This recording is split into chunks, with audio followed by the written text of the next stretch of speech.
떨커덕 내가 위암이 딱 걸린 거예요. 위암이 걸려 수술하러 들어가려고 이렇게 생각을 하니까 내가 만약에 죽는다면 뭐가 필요해? 나 죽으면 내 후임자만 좋지. 네. 그렇지 않아요? 네. 나 죽으면 무슨 소용이 있어? 나 죽으면 여러분들 어떻게 할 것 같아? 아유, 그 아까운 신부 죽었네? 그리고 끝이야. 그걸로 끝이에요. 아까운 신부 죽었네? 그리고. 근데 우리 신부들은, 아유, 그놈의 새끼 죽을 둥 살 둥 하더니 지금 아까운 애 죽었네? 그걸로 끝이에요. 나 죽으면 누구만 가슴에, 우리 어머니 아버지. 우리 어머니 아버지 80인데 그냥 가슴에 묻고 살 거 아니에요. 그때 땅을 치고 통곡하지 마시고, 신부 말을 좀 들으세요. 여러분들 막 너무너무 사람을 미워해. 미워 죽겠어. 그러면은 미워 죽겠으면은 내가 미운 사람이 괴로울 것 같아? 미워하는 내가 괴로울 것 같아요? 그게 문제예요. 내가 막 저놈 미워 죽겠으면 저놈 미워갖고 죽었으면 좋겠는데 저놈이 안 죽고 누가 죽어? 내가 죽어, 내가. 그러니까 미움은 누가 해결해야 돼? 내가 해결해야 돼. 미운 사람 때문에 분노가 일어나면 인생을 잘못 살 수가 있어요. 제가 얼마 전에 운전을 하는데 막 운전하고 하는데 딱 차를 열었는데 모기가 한 마리 딱 들어왔어요. 차 안에서. 음내를 운전하고 하는데 모기가 계속 날아다니는 거예요. 신경이 무지하게 쓰이더라고요. 근데 이놈이 싹 날아가더니 갑자기 바지 아래쪽으로 싹 들어가는 거예요. 다리 쪽으로 막 들어가는 거야. 그래서 싹 하더니 조용해졌어요. 이제 물기일보 직전인 거야. 아, 이걸 잡아야 되겠다. 그래갖고 이제 바로 보이니까 여기 어디 있나 이렇게 막 이렇게 찾는데 갑자기 앞에서 빵 소리가 나더라고요. 보니까 내가 그 모기 찾는다고 중앙선을 넘어서서 25톤 트럭한테 달려가고 있더라고요. 그냥 그 트럭이 꽝 한 거예요. 내가 정신 차리고 정말 심장이 쓰러요. 내가 모기 한 마리 잡으려다가 죽을 뻔했어요. 모기 한 마리 잡으려다가 죽을 뻔했어요. 오늘 영상의 주제는 삶을 행복하게, 인생을 지혜롭게 살아가기 위한 방법입니다. 미움이 있으면 내가 손해입니다. 황창현 신부님의 행복 특강, 지금 바로 시작하겠습니다. 오늘도 행복한 하루 보내시길 바랍니다. 영상이 도움이 되신다면 구독과 좋아요, 알림 설정 부탁드립니다. 우선 기도 바치고 시작하도록 하겠습니다. 성부와 성자와 성령의 이름으로 아멘. 하나님 아버지, 죄에 이르는 길이라는 주제로 저희들이 이야기를 나누고 있습니다. 우리 인간은 나약하기 때문에 어쩔 수 없이 죄를 지을 수밖에 없는 운명에 있는 나약한 존재들입니다. 그러기에 당신은 우리에게 용서라는 아름다운 선물을 베풀어 주셨고, 우리는 회개를 통해서 또 밝고 행복한 당신 나라를 향해서 갈 수 있는 용기를 얻습니다. 이 시간 함께하여 주시어 우리들이 죄를 짓는 삶보다는 사랑을 하는 삶이 될 수 있도록 이 시간 함께하여 주소서. 영광이 성부와 성자와 성령께 성부와 성자와 성령의 이름으로 아멘. 참 예수님 반갑습니다. 네. 제가 우리가 죄에 이르는 길이라는 주제로 지금 강의를 하고 있습니다. 우리가 죄에 이르는 길은 뭐냐면 게을를 때 죄를 많이 져요. 일이 없는 사람이 꼭 남 탓하고 핑계대고 그리고 아무 일도 안 하면요 생각이요 멍청해지고 생각이 이상한 쪽으로 많이 흐르는 경우가 참 많아요. 그래서 우리 생태마을 직원들은 일이 너무 많아요. 1년 내내 너무 바빠요. 사실 우리 생태마을 이렇게 보면은 1월달, 2월달은 콩을 600가마를 삶아요. 1월달, 2월달 콩을 600가마. 그러니까 그냥 솥 큰 거 10개를 가지고 하루에 4가마 삶기가 바빠요. 왜냐하면 콩은 한 6배 정도 불어나거든요. 그러니까 그냥 요즘 우리 생태마을 직원들이 신부님 청국장 좀 그만 팔라고 힘들어 죽겠다고. 그래서 콩 하죠. 또 1월달, 2월달은 아토피 아이들 힐링 캠프를 해요. 아토피가 먹을 거리가 중요하거든요. 그래서 아토피 하지. 또 이제 3월달 되면 거름 또 우분하다가 거름 다 피지. 그리고 그냥 3월달 되면 그냥 상추, 무슨 치커리, 쑥갓, 뭐 감자, 고추, 모종 내기가 너무너무 바빠요. 그러니까 그거 하다 보면 훌쩍 지나가. 저는 또 이제 3월달에 이제 또 사순 이제 강의 다니고 4월달 되면 여기 구역장 반장님들 또 여기 오늘도 무슨 고등학교 동창들도 오고 무슨 세무사님들도 오시고 4월달, 5월달, 6월달엔 정말로 많이 오고 피정으로 와요. 그러면은 이제 3월달에 이제 모종낸 이제 상추, 쑥갓 이런 거 뜯어다가 된장만 갖다 줘도 얼마나 잘 먹는지 몰라요. 맛있다고. 그냥 자연에서 바로 먹으니까. 7월달, 8월달은 우리 학생들 또 3,000명 와서 환경 피정하고. 9월달은 또 이제 가을에 김장하려고 배추도 이번에도 한 4만 3천 포기 심어놨어요. 무는 10만 개 심고, 고추는 4천 근 해고. 일이 얼마나 많은지 몰라요. 예. 그러면 이제 9월달 또 이제 10월달 되면 이제 김장하기 시작해. 11월, 12월달까지 해요. 그리고 나는 또 나대로 또 특강 다니고 책 쓰고. 직원들이요, 정말로 그래. 신부님, 해만 지면 잔다는 거예요. 해만 지면. 죄질 시간이 어디 있어? 해만 지면 자는데. 예. 이게요, 아무 일도 안 하는 사람이 저녁에 밤새 잠은 안 오고 컴퓨터 인터넷 이상한 거나 보고 다니고 그러는 거예요. 그래서 사람은요, 일을 해야 돼요. 일을 해야 돼. 그리고 또 우리가 죄에 이르는 길이 뭐냐면 시기심이야. 시기심. 남 시기하는 거. 남 잘 되는 꼴을 못 봐. 이게요, 사촌이 땅을 사면 배가 아프지 말고 사촌이 땅을 사면 어떻게 해야 돼? 축하해 줘야 돼요. 다 같이 잘 살아야 돼요. 제가 말씀드렸지만 유대인들은요, 철저하게 민족끼리는 서로 책임진다. 그러니까 그 민족 유대의식이 철저한 거예요. 우리도 정말 여기 어려운 형제들끼리, 제가 그래서 요즘 우리 형제들하고 하는 얘기가 그거야. 야, 우리도 개 모으자. 우리 형제들. 예, 그래갖고 50만 원, 100만 원씩 모아갖고 이제 우리 형제들이 4형제인데 걔 모아갖고 우리 잘 살라고 그러는 게, 조카가 6이니까 걔네들 가게 하나 할 때 무이자로 빌려주는 거, 무이자로. 그러면 일어서는 게 훨씬 빠른 거죠. 유대인이 그렇게 해서 다 잘 사는 거. 우리나라 사람들도 그런 얘기야. 우리나라 사람들은 그냥 이자 꿔주고 그냥 조금 돈 한 1,000만 원 주고 이자를 2,000만 원, 3,000만 원. 이게 다 하느님 앞에서 책임져야 되는 사람들이에요. 다 하느님 앞에서. 그래서 저 출애굽기 18장에 보면 이웃한테 돈 꿔주고 이자 받지 말라는 거예요. 그 사람이 살게 해주는 게 그게 세상 사는 맛이지. 그 돈 꿔주고 그냥 돈 못 갚으면 신체 포기각서 막 쓰라고 그러고, 이건 정말로 죄가 꽉 차 있는 거죠. 근데 거기다가 판단까지 부정적으로 해. 그냥 자기 눈에 있는 들보 꺼낼 생각은 남의 눈엔 티끌만 찾아내려고. 여러분들 신앙생활하는 이유가 뭐예요? 나의 잘못을 자꾸 수정하는 거죠. 자꾸. 그래서 정말 건강한 예수님, 하느님 완전한 것처럼 너희도 완전하라고. 내가 그렇게 완전을 향해서 노력하는 것이 좋은 거죠. 그런데 게으른 데다가 남 잘된 꼴을 못 보고 판단은 부정적으로 하는 게 욕심까지 있어. 이러면은요, 이거 정말 완전 죄로 가는 것 같아. 그래서 우리가 탐욕, 욕심, 이게 우리가 죄로 빠뜨리는 거예요. 돈 때문에 회사나 국가 기밀 중국에 팔아먹는 사람들이 있어요. 정말 정신 나간 사람들이죠. 지금 중국이 어떤 나라인데 거기다가 지금 중국이요, 경제 규모가 8조예요. 우리는 1조인데. 그러니까 거기다가 그걸 팔아먹으면 어떻게, 거기 걸 빼와야지. 근데 그냥 사장 자리 준다, 부사장 자리 준다, 이런 거에 혹해갖고 그냥 우리나라, 그냥 얼마 전에도 세계 특수강 업체 직원들이 억대 연봉 준다고 그냥 그걸 다 팔아는, 나라 국부가 유출되는 거예요. 다 뭐 때문에? 탐욕 때문에. 탐욕 때문에. 탐욕 많은 부자들이요, 사람들 무시해요. 돈 많은 부자들이요, 사람 무시해. 왜 무시하는 줄 알아요? 사람 가까이 하면 도와달라고 그럴까 봐. 그게 귀찮으니까 사람도 안 만나는 부자들 많아요. 그냥 자기만 그냥 그 돈 그냥 쥐고 쓰지도 않고. 그래서 제가 늘 말씀드리지만 돈은요, 쓴 것만 내 돈이에요. 만약에 100억 있어. 근데 이 사람은 하나도 안 쓰고 죽었어. 그럼 그 사람 거지예요, 거지. 그렇지 않아요? 하나도 100억을 그대로 아까워갖고 한 푼도 안 쓰고 죽었어. 그게 무슨 100억 재산가예요.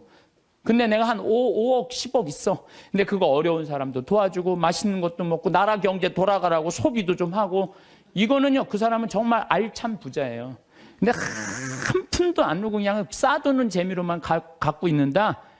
그 사람들은 탐욕 속에 사는 사람들, 나누지 않는 사람들. 우리가 죄 짓는 이유가 뭐냐면 다 욕심 때문에. 사랑받고 싶은 욕심, 돈 더 벌고 싶은 욕심, 출세하고 싶은 욕심, 자식 좋은 대학 보내고 싶은 욕심 때문에 우리가 괴로운 거예요. 내 인생에 내가 언제 제일 괴로웠나 나도 보니까 내가 욕심 필 때 제일 괴로웠더라고. 나도. 내가 이제 여기 생태마을 한 10년 동안 하니까 아유 여기 뭐 여러분들처럼 이렇게 많이 오는 거예요. 근데 많이 오는데 보통 우리가 여기 수용할 수 있는 인원이 200명. 근데 막 300명, 400명씩 막 온다고 그러는 거예요. 그러니까 3년 전, 4년 전에 이제 여기 한 거의 진짜 한 100억을 들여서 정말 꾸며놨어요. 근데 한 300명, 400명 오니까 200명이 딱 맞는다는데 욕심이 생기는 내가. 이거 강당이 너무 조그만데 이거 좀 크게 해야지. 그래갖고 황토 성당 지으려고 계획을 했었어요. 설계까지 다 했어요. 사제관도 우리 부관장 신부님들이 오니까 사제관도 통나무집 좋은 데 있는데 황토 사제관을 짓는다고 설계도 다 해놨어요. 수영장도 저 마당에다 수영장도 해놔갖고 오는 분들이 수영도 또 내가 욕심을 피는 거죠. 근데 떨커덕 4년 전에 그런 계획을 했는데 떨커덕 내가 위암이 딱 걸린 거예요. 위암이 걸려 수술하러 들어가고 이렇게 생각을 하니까 내가 만약에 죽는다면 성당이 뭐가 필요해? 황토 성당이. 사정관이 뭐가 필요해? 나 죽으면 내 후임자만 좋지. 네. 그렇지 않아요? 네. 수영장이 뭐가 필요해? 그래서 저는 암 걸리기 전에는 7일 중에 9일을 일을 했어요. 7일 중에 9일을. 네.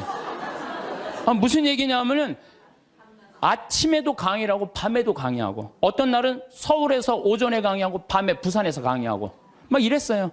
미국 강의도 만약에 뭐 7월 15일부터 18일까지 미국 강의다. 그럼 15일 날 아침에 도착해하고 18일 강의 끝나고 한국에도 와서 또 강의하고 이렇게 살았어요. 죽을 둥 살 둥 사는 거죠. 나 죽으면 무슨 소용이 있어? 나 죽으면 여러분들 어떻게 할 것 같아? 아유 그 아까운 신부 죽었네? 그리고 끝이야. 그걸로 끝이에요. 아까운 신부 죽었네? 그리고 근데 우리 신부들은 아유 그놈의 새끼 죽을 둥 살 둥 하더니 지금 아까운 애 죽었네? 그걸로 끝이에요. 나 죽으면 누구만 가슴에 우리 어머니 아버지 80인데 그냥 가슴에 묻고 살 거 아니에요. 그래서 내가 수술하러 들어가면서 우리 직원들한테 뭐라고 그랬냐면 나 수술하고 나오면 아무것도 안 한다. 성당 안 짓는다. 사정관 안 짓는다. 수영장 안 한다. 백지다 백지. 그 수술하고 나와갖고 이제 건강해갖고 나왔단 말이야. 성당 안 짓고 이 황토 이것도 제가 흙으로 다 바른 거예요. 황토 15cm. 괜찮더라고요. 그리고 1년에 300명, 400명 오는 경우 1년에 두세 번이야. 그걸 욕심을 낸다고 그냥 30억, 40억짜리 또 공사를. 내가 얼마나 어리석었는지 몰라요. 지금 사정관도 황토, 통나무집 강에 얼마나 좋은지 몰라요. 수영장도 그냥 요 강에 가서 하면 되는 걸, 강에 가서 하면 되는 걸 그냥 굳이 왜 여기다 또 수영장을 만들어갖고 또 가만히 보니까 다 내 욕심이야, 욕심. 그냥 아무것도 안 하니까요. 너무 좋은 거예요. 너무 좋은 거예요. 편안하고. 그렇다고 뭐 생태마을 망하는 것도 아니고 다 내 인생이 괴로운 건요. 남 때문이 아니에요. 다 내 욕심 때문에. 다 내 욕심 때문에. 여러분들 단골집 있는 장사 잘 되는 집 있죠. 단골집에 막 손님이 바글바글해. 근데 자리가 20개밖에 안 돼. 그런데 그냥 막 한 50명이 돌아가. 사장이 막 100그릇을 팔아도 너무너무 행복해. 막 사람들이 막 돌아가고. 그런데 요 100그릇에 만족하지 않고 돌아가는 사람이 아까운 거야. 돌아가는 사람 아까운 거예요. 아유, 저거 내가 가게 조금만 크게 지면은 내가 저것도 다 팔 수 있는데 500그릇까지 팔 수 있을 것 같은데. 그래갖고 이제 땅을 좀 사서 건물을 크게 져요. 100명 앉을 수 있는 좌석을 해갖고. 그러니까 음식도 맛있고 그러니까 사람들이 한 200그릇 팔려. 그럼 100그릇 팔다가 200그릇 팔리면 행복해 안 행복해요? 행복해져. 근데 이 사람은요 목표가 500그릇이야. 500그릇이니까 몇 그릇 손해본다고 생각해? 300그릇 손해본다고 생각을 하는 거야. 그러니까 옛날에는 그냥 100그릇 팔 때는 얼굴이 반짝반짝 웃고 그냥 손님들한테 너무너무 다정했는데 옮겨갖고 째려보는 거예요. 오늘 300명이 안 왔네. 이것이 어떻게 하면 좋지? 웃던 사장 얼굴이 새로 이사가거나 얼굴이 굳어 있어. 직원도 2명이면 충분하던 거 10명 주려고 그러니까 은행에 이제까지 빚까지 해갖고 건물을 줘놨는데 옛날에는 그냥 뼈국물 오리지널 뼈국물만 울고갖고 손님한테 줬는데 아이씨 이거 돈이 안 되네. 야 우유 타 막 우유 타. 그러니까 손님들이 와서 옛날에 그 맛이 아니네. 이 사람이 집 옮겨가더니 그 집 옛날에 그 맛이 아니야. 그러면 순식간에 망하는 거예요. 그래서 다 욕심 때문에 망하는 거예요. 욕심 때문에. 여러분들 집도 마찬가지야. 25평 살 때 행복했어. 근데 50평짜리 친구 집에 아파트를 가보니까 우리 집 25평이 그 집 화장실에 들어가게 생겼어. 그래갖고 내가 은행 이자도 좀 하고 좀 무리를 해서 내가 50평을 사야지. 50평을 샀어. 여러분도 50평 사면은요, 상황이 달라져. 25평일 때는 25인치로 충분해. 근데 50평짜리를 가지고 25인치 테레비를 갖고 가면요, 요만해. 네. 그럼 어떻게 해야 돼? 50cm로 사야 돼. 네? 냉장고도 2도어 하던 거 6도어로 해야 돼. 네. 50평에서 티코 타고 나오기 창피해. 그랜저는 사야 돼. 점점 힘들어지는 거예요. 우리가 인생이요, 가만히 생각해 보세요. 욕심을 안 피면요, 고통스럽지 않아요. 근데 뭐 때문에 고통스러워? 욕심 때문에 고통스러워. 성당도 마찬가지야. 성당도 가만히 보면은요, 성당도 내가 이렇게 이제 우리 젊은 신부님들 이렇게 새로 성당 지을 때 이렇게 가서 보면요, 교우들 한 2,500명, 3,000명이면요, 그 교우들 죽어라 모아야 30억 모아요. 그런데 설계를 한 걸 보면 50억짜리, 100억짜리 해놓은 성당 많아요. 그러면 50억, 100억짜리 해놓으면은 50억이 들어간다 그러면 교우들이 50억 우리가 어떻게 내지? 나 돈도 없는데. 또 못 내는 교우들은 미안해서 성당 못 나오고. 이 성당 짓는 데는데 교우가 늘어나야 되는데 줄어드네? 이게 신부님이 반짝반짝 웃다가 어떻게 되는 거야? 인상을 쓰는 거죠. 하느님 집 짓는 데는데 왜 돈을 안 내냐? 맨날 욕하고. 그 다 욕심 때문에 죄를 짓는 거예요. 욕심 때문에. 욕심을 안 피면요, 우리가 정말로 행복해요. 얼마나 좀 대한민국 살기 좋아요. 제가 얘기하잖아요. 여기 우리 생태마을 와서 일하면은 한 달에 180만 원 준다고. 고등학교 3학년 애들 60 넘은 사람은 안 써요. 우리도.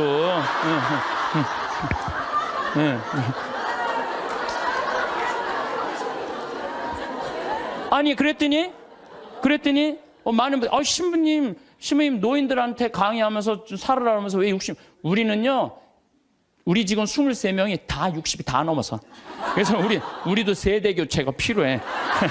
그래서 지금 최고 나이 많은 직원 70에 70. 근데 우리는 안 내보내요. 74인가? 최고 나이 많은 우리는 안 내보내요. 일을 할 수 있을 때까지 우리는 안 내보내는 게 기본 목적이에요. 근데 젊은 애들 이제 들어와야 된다. 그래서 고등학교 3학년 애들 180만 원 준다니까. 3달. 실습 3달. 그걸 주나면 그러면 한 달에 200만 원 먹여주고 재워주고. 얼마나 좋아요.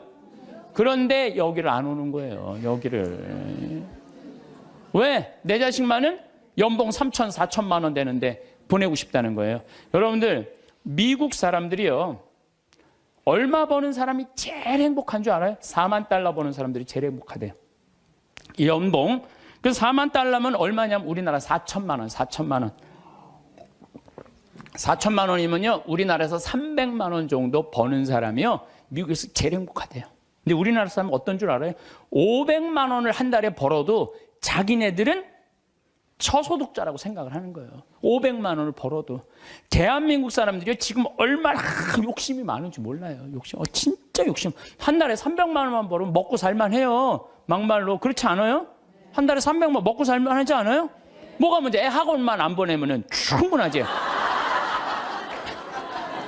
근데 그냥 애 학원 보내야 되고 좋은 대학 보내야 되고 이렇게 무리를 하니까 힘든 거지, 그러지 않으면요 충분히 행복하다는 거예요. 그러니까 자식들한테 욕심도 우리가 참, 우리나라 사람들 욕심이 많은 거. 이거 어떤 그 명왕성이라는 영화 찍은 감독 얘기 아니에요. 전교 2등 하는 여자아이가 있었대요. 전교 2등. 전교 2등이면 공부 정말로 잘하는 거예요. 나는 전교 610명 중에 597등 했어. 597등. 전교 2등이 뭐야? 난 전교 100등 안에만 들어도 원도 한도 없겠어. 근데 2등 하는 애한테 엄마가 맨날 그러는 거야. 조금만 더 하면 잘할 수 있을 텐데 왜 1등을 못 해오냐 이거야. 얘는 근데 죽을 만큼 해도 그 1등을 못 따라가는 거야. 죽을 만큼 해도 1등을 못 따라. 얘는 얼마나 힘들겠어. 근데 한번 1등 하는 애가 뭐 몸이 아팠는지 어땠는지 시험을 잘못 봐갖고 얘가 전교 1등을 한 거야. 그래갖고 엄마한테 1등 딱 성적표를 주고 딱 네 말하고 죽었어요. 이제 됐지. 이제 됐지. 엄마 욕심 채웠으니까 이제 됐지 하고 아파트에서 때려 죽은 거예요. 이렇게 지금 우리가 자녀들을 우리들 욕심 때문에 수도 없는 아이들이 죽어나가고 있어. 영원히. 수도 없는. 아니 머리가 안 돌아가는 애한테 공부하라 그러면 돼요. 머리가 안 돌아가는 애한테 뭐라 이래라 그래야지. 공부하라 그러면 돼요. 그래서 제가 항상 하는 얘기가 그 얘기예요. 포크레인 가르치라 이거. 포크레인, 트랙터, 용접 기술이요 정말 좋은 거예요. 그런 것들이 시간 가는지 몰라요. 일 열심히 하고 그러면 사는 게 재밌거든요. 욕심 때문에 우리가 고통을 겪는 경우가 너무 많아. 그러니까 여기 계신 여러분들 혹시 빚 있는 분들 걱정하지 말아라. 빚도 갚다 못 갚으면 죽으면 되지 뭐 걱정이나. 그걸 뭐 걱정하고 그래. 갚다 못 갚으면 죽으면 되지. 아, 내가 자살하라는 게 아니에요. 여러분들 지금 빚 걱정한다고 갚아져요? 갚아지는 게 아니잖아요. 근데 그냥 빚에 눌려서 사는 기쁨이 하나도 없어. 근데 미국 사람들은요 30살에 은행에다 대출해갖고 집을 사요. 평생 갚아요. 평생. 그러니까 빚 갚는 건 갚는 거고 사는 건 사는 거야. 그러니까 여러분들 아파트를 샀어. 그러면은 10년 갚을 거 20년에 갚으면 되잖아. 나눠서 갚으면 되잖아.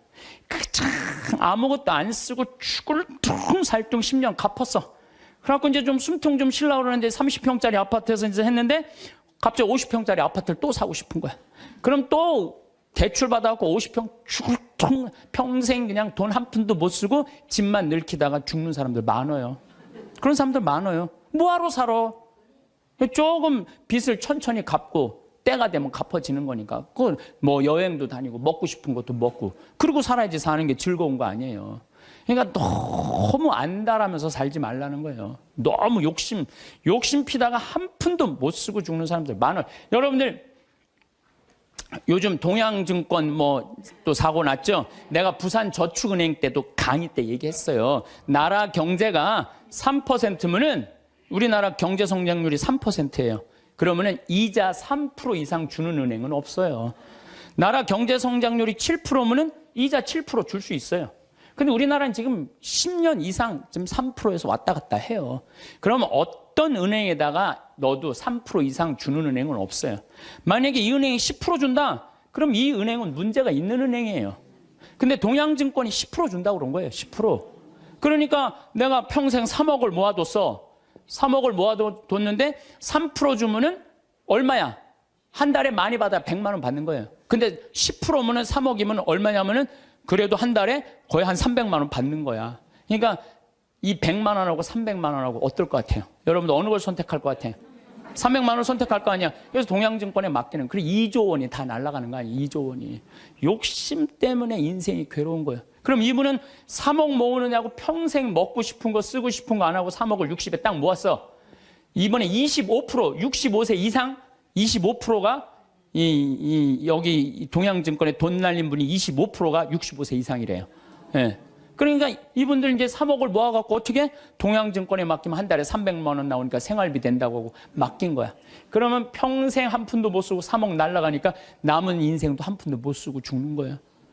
그러니까 하나도 못 쓰고 죽는 사람들이 많아요. 그래서 제가 항상 하는 얘기가 그래요. 내 신조는 뭐냐? 그 달에 번 건 그 달에 다 쓰자. 이게 내 신조. 그 달에 번 건 그 달에 다 쓰자. 이게 엉뚱하게 들릴지 모르지만요. 지난번 2008년 리먼 브라더스 미국 경제 위기 왔을 때요. 우리나라 이민자들은요. 돈 다 모아 집 샀어. 집값 다 반쪽 났어요.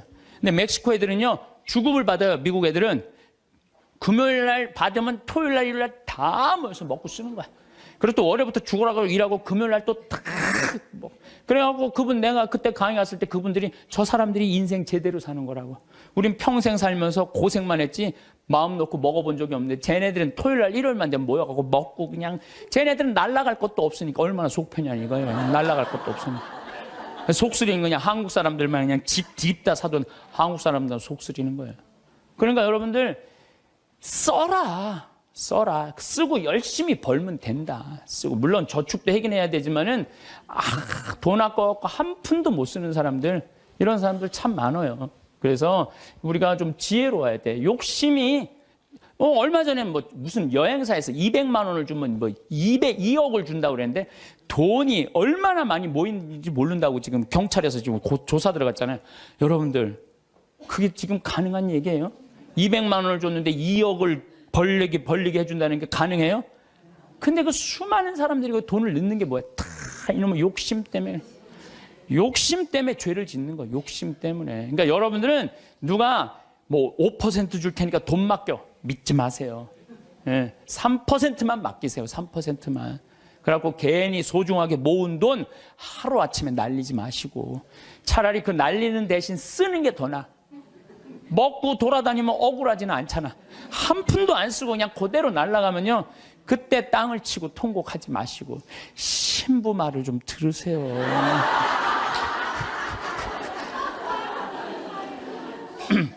이 모든 게 쌓여갖고 뭐가 되냐면 미움이 돼요. 모든 게 쌓여갖고 미워. 그래서 이 마음 안에 미움이 있으면요 행복할 수가 없어요. 마음 안에 미움이 있어요. 여러분들 막 너무너무 사람을 미워해. 미워 죽겠어. 그러면은 미워 죽겠으면은 내가 미운 사람이 괴로울 것 같아? 미워하는 내가 괴로울 것 같아요? 그게 문제예요. 내가 막 저놈 미워 죽겠으면 저놈 미워갖고 죽었으면 좋겠는데 저놈이 안 죽고 누가 죽어? 내가 죽어, 내가.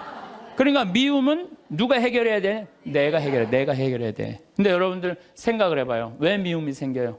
남편 일도 안 하고 노름하고 술 먹고 그냥 맨날 두들겨 패고 그런 마음 안에 미움이 생겨요, 안 생겨요? 생겨요. 자식 해례는 공부는 안 하고 컴퓨터 게임만 하고 그냥 아침에 나올 때면 막 돼지꼬리 말려서 머리 말려갖고 나오고 10시에 11시에 일어나면 미워요, 안 미워요? 부모 해준 거 하나도 없이 그냥 어렸을 때 그냥 고생만 시키더니 그냥 늙어갖고 용돈 내놔라, 병원비 내놔라, 죽지도 않으면서 계속 그러면은 미워요, 안 미워요? 솔직히 미워요. 사람이요 이 세상 살면서 미움이 없을 수는 없어요. 살아가면 미워하게 돼 있어요. 어떤 이유로든. 그런데 문제는 미워할 수밖에 없는 인생을 살지만은 결국은 미워하면 누구 손해냐면 내 손해니까. 그러니까 해결을 해야 되는 거야. 내 손해이기 때문에. 여러분들 미워하면은요 우리가 마음에 막 미움이 있어, 분노가 있어. 그러면은 무슨 일이 생기냐면 내 혈관 벽이 얇아진대요. 혈관 벽이 이거는 정신적인 고통만 오는 게 아니라 육체적인 고통도 같이 오는 거야.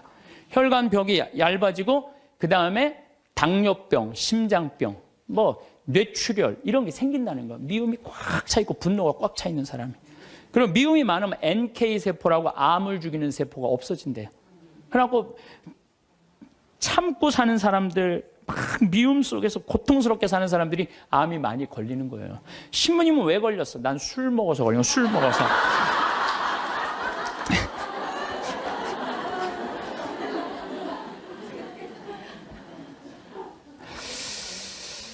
미운 사람이 막 신경이 쓰여. 그 사람 때문에 분노가 일어나.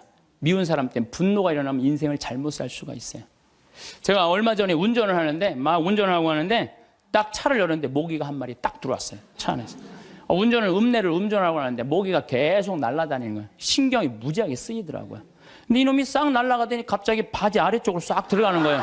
다리 쪽으로 막 들어가는 거야. 그래서 싹 하더니 조용해졌어요. 이제 물기일보 직전인 거야. 아, 이걸 잡아야 되겠다. 그래갖고 이제 바로 보이니까 여기 어디 있나 이렇게 찾는데 갑자기 앞에서 빵 소리가 나더라고요. 보니까 내가 그 모기 찾는다고 중앙선을 넘어서서 25톤 트럭한테 달려가고 있더라고요. 그냥 그 트럭이 꽝 한 거예요. 내가 정신 차리고 정말 심장이 쓰러요. 내가 모기 한 마리 잡으려다가 죽을 뻔했잖아요. 모기 한 마리 잡으려다가 죽을 뻔했어요. 여러분들 우리 인생 살면서 미운 사람 있어요. 신경에 거슬리는 사람 있어요. 근데 그 사람 잡으려고 그러다가 여러분 인생 망치는 경우가 있어요. 우리가 지금 뭐 하는 게 중요해? 내 인생 운전하는 게 중요해. 그러니까 그 사람들 굳이 신경 쓰지 않아도 된다는 거예요. 근데 우리는 다 해결하려고 그래. 그냥 전부 그냥 다 사랑하려고 그래. 다 내가 미운 사람이 있으면 예수님한테 미안해. 그렇죠? 내가 미워하는 사람이 있으면 예수님한테 미안하잖아요. 그래갖고 그냥 이 사람도 사랑하고 주 예수의 이름으로 이 사람도 사랑하고 저 사람도 사랑하고 주 예수의 이름으로. 근데 여러분들 그러지 마세요. 어떻게 다 사랑해요. 이 사람은요 동그란 사람, 네모난 사람, 세모난 사람, 별난 사람 있어요. 근데 중간에 삐죽한 놈이 있어. 삐죽한 말 한마디 해도 상처 주는. 꼭 나한테 미움을 불러일으킨 사람이 있어요. 늘 하는 얘기지만 기분 좋게 파마를 했어. 근데 삐죽한 놈이 한마디에 파마를 왜 그렇게 해서 얼굴이 떡판 같잖아. 그냥 그 사람만 만나면 너무 미운 거야. 내가 예수님 믿는 사람이 이렇게 미워하면 안 되지, 미워하면 안 되지. 그래갖고 이 사람을 용서를 해요. 용서를 해요. 자기가 정말 힘들지만 정말로 주 예수의 이름으로 용서를 또 해줘요. 해주는데 또 겨울에 또 한다는 소리가 저기 뭐야, 남편이 돈 못 벌어 옷을 이렇게 후줄구리하게 입고 다녀. 또 착한 사람들이 이게 문제예요. 그러니까 파마를 왜 그렇게 했어? 얼굴이 떡판 같잖아. 그러면은 이런 사람은 누구를 소개시키자면 별난 놈을 소개시켜. 별난 놈. 찔러도 안 들어가는 놈. 네가 파마비 대줬냐? 이씨, 파마도 안 되는 게 내가 떡판 같은 네가 무슨 상관이야? 이러면요 별난 사람은 상처를 안 입어요. 근데 동그란 사람은 파마를 왜 그렇게 해서 얼굴이 떡판 같잖아. 그러면 착한 사람은 뭐라고 그러냐면 그러게 하다 보니까 그렇게 됐네. 그리고 어디 가서 울어? 성당 가서 우는 거야. 그러지 말라는 거예요. 어떻게 모든 사람을 사랑해요. 여러분들 우리가 착각하고 있는 게 있어요. 성서에 모두 사랑하라는 말은 없어요. 서로 사랑하라고 그랬지. 언제 모두 사랑하라고 그랬어? 서로 사랑하라고 그랬지. 예수님 다 사랑했어요? 예수님? 나는 성서를 아무리 읽어봐도 예수님 다 사랑한 거 찾아볼 길이 없어요. 예수님이요 회당장 야이로의 딸 살리러 갈 때 회당장 야이로의 딸을 막 살리러 가는데 12년 동안 하혈한 여자가 예수님 딱 붙잡아요. 그러니까 예수님이 가다가 내 몸에서 기적의 힘이 나갔다. 누구냐?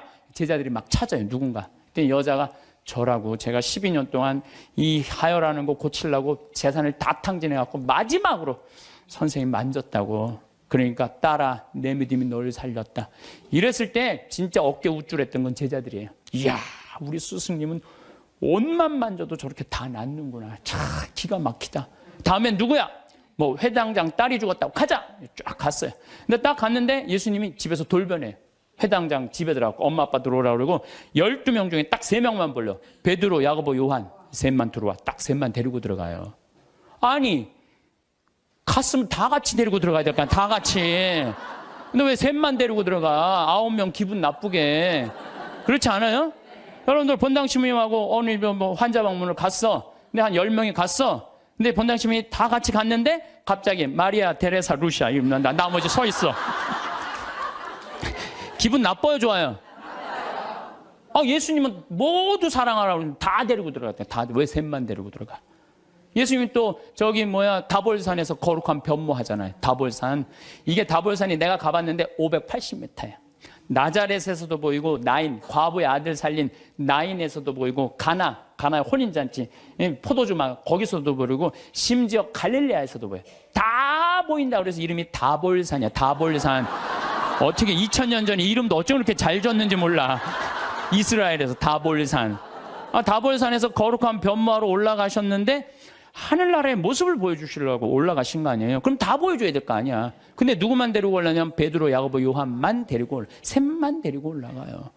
아니 예수님도 12 중에 셋만 끼고 돌았는데 여러분들이 뭐라고 신자 3000명 다 뭐 네모난 놈, 동그란 놈, 세모난 놈, 별난 놈, 삐죽한 놈 다 사랑하려고 그래. 그러지 마세요. 사람이라는 건요 역량이라는 게 있어요. 역량. 내가 어느 정도 사랑할 수 있는 역량이 있어야 10명을 사랑할 역량이 10명만 하면 되고 20명 사랑할 20명만 하면 돼요. 근데 그냥 성당 세례받았던 이유 하나로 그냥 주 예수의 이름으로 다 사랑하려고 그러잖아요. 미쳐.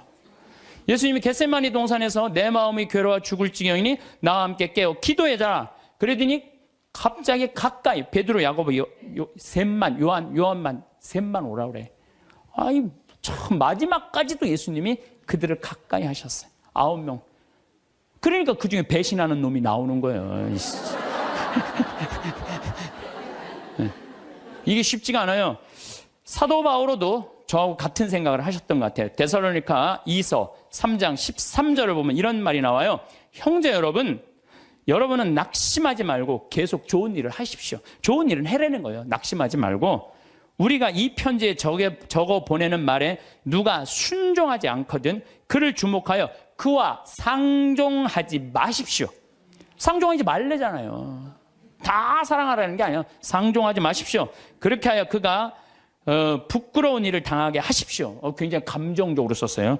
그가 부끄러운 일을 당하게 하십시오. 그러나 그를 원수처럼 여기지는 말고 형제처럼 타이르십시오. 그러니까 우리가 이 사랑의 기준이요, 아주 애매한 거예요. 원수처럼 여기지는 말라는 거예요. 상종하지는 말되.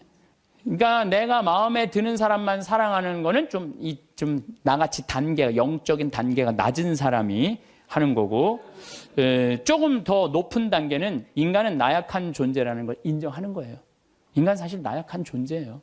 저나 여러분이나 다 나약해요. 여기 우리 이제 4월달, 5월달 이제 상추 막 이제 쑥간 뭐 이런 거 막 나잖아요. 그럼 우리가 얘기해요. 제발 따지 말라고. 또 상추를 따도 이게 잘 이렇게 솎아내면 되는데 깔린다고 그러잖아요. 잘 깔리면 되는데 서울 분들은 뽑아. 그럼 여러분들 상추가요, 자라면 1m까지 자라요. 1m까지 계속 먹을 수 있는 거예요, 상추는. 근데 그걸 뽑아버리면은 우리가 그 씨 내고 이게 얼마나 우리가 소중한데. 그 뽑아갖고 또 내 몰래 또 막 봉투 얼마나, 아예 올 때부터 봉투를 갖고 오나 봐. 생태마을 가면은 우리가 뜯어갈 수 있다. 그럼 굉장히 속이 상해요. 우리 직원들이 그 힘들게 농사 짓는데. 그런데 저는 이해가 가요. 사람이요, 우리가 공짜 좋아하잖아요. 공짜. 그것도 생태마을 이렇게 자연으로 농약 안 치는 거 있다 그러니까 그냥 갖고 가고 싶은 그런 마음. 그래서 나는 우리 직원들한테 뽑아 가지 말라고 얘기는 하지만 그거 갖고 뭐라고 그러지 말아라. 얼마나 가져가고 싶으면 그랬겠느냐.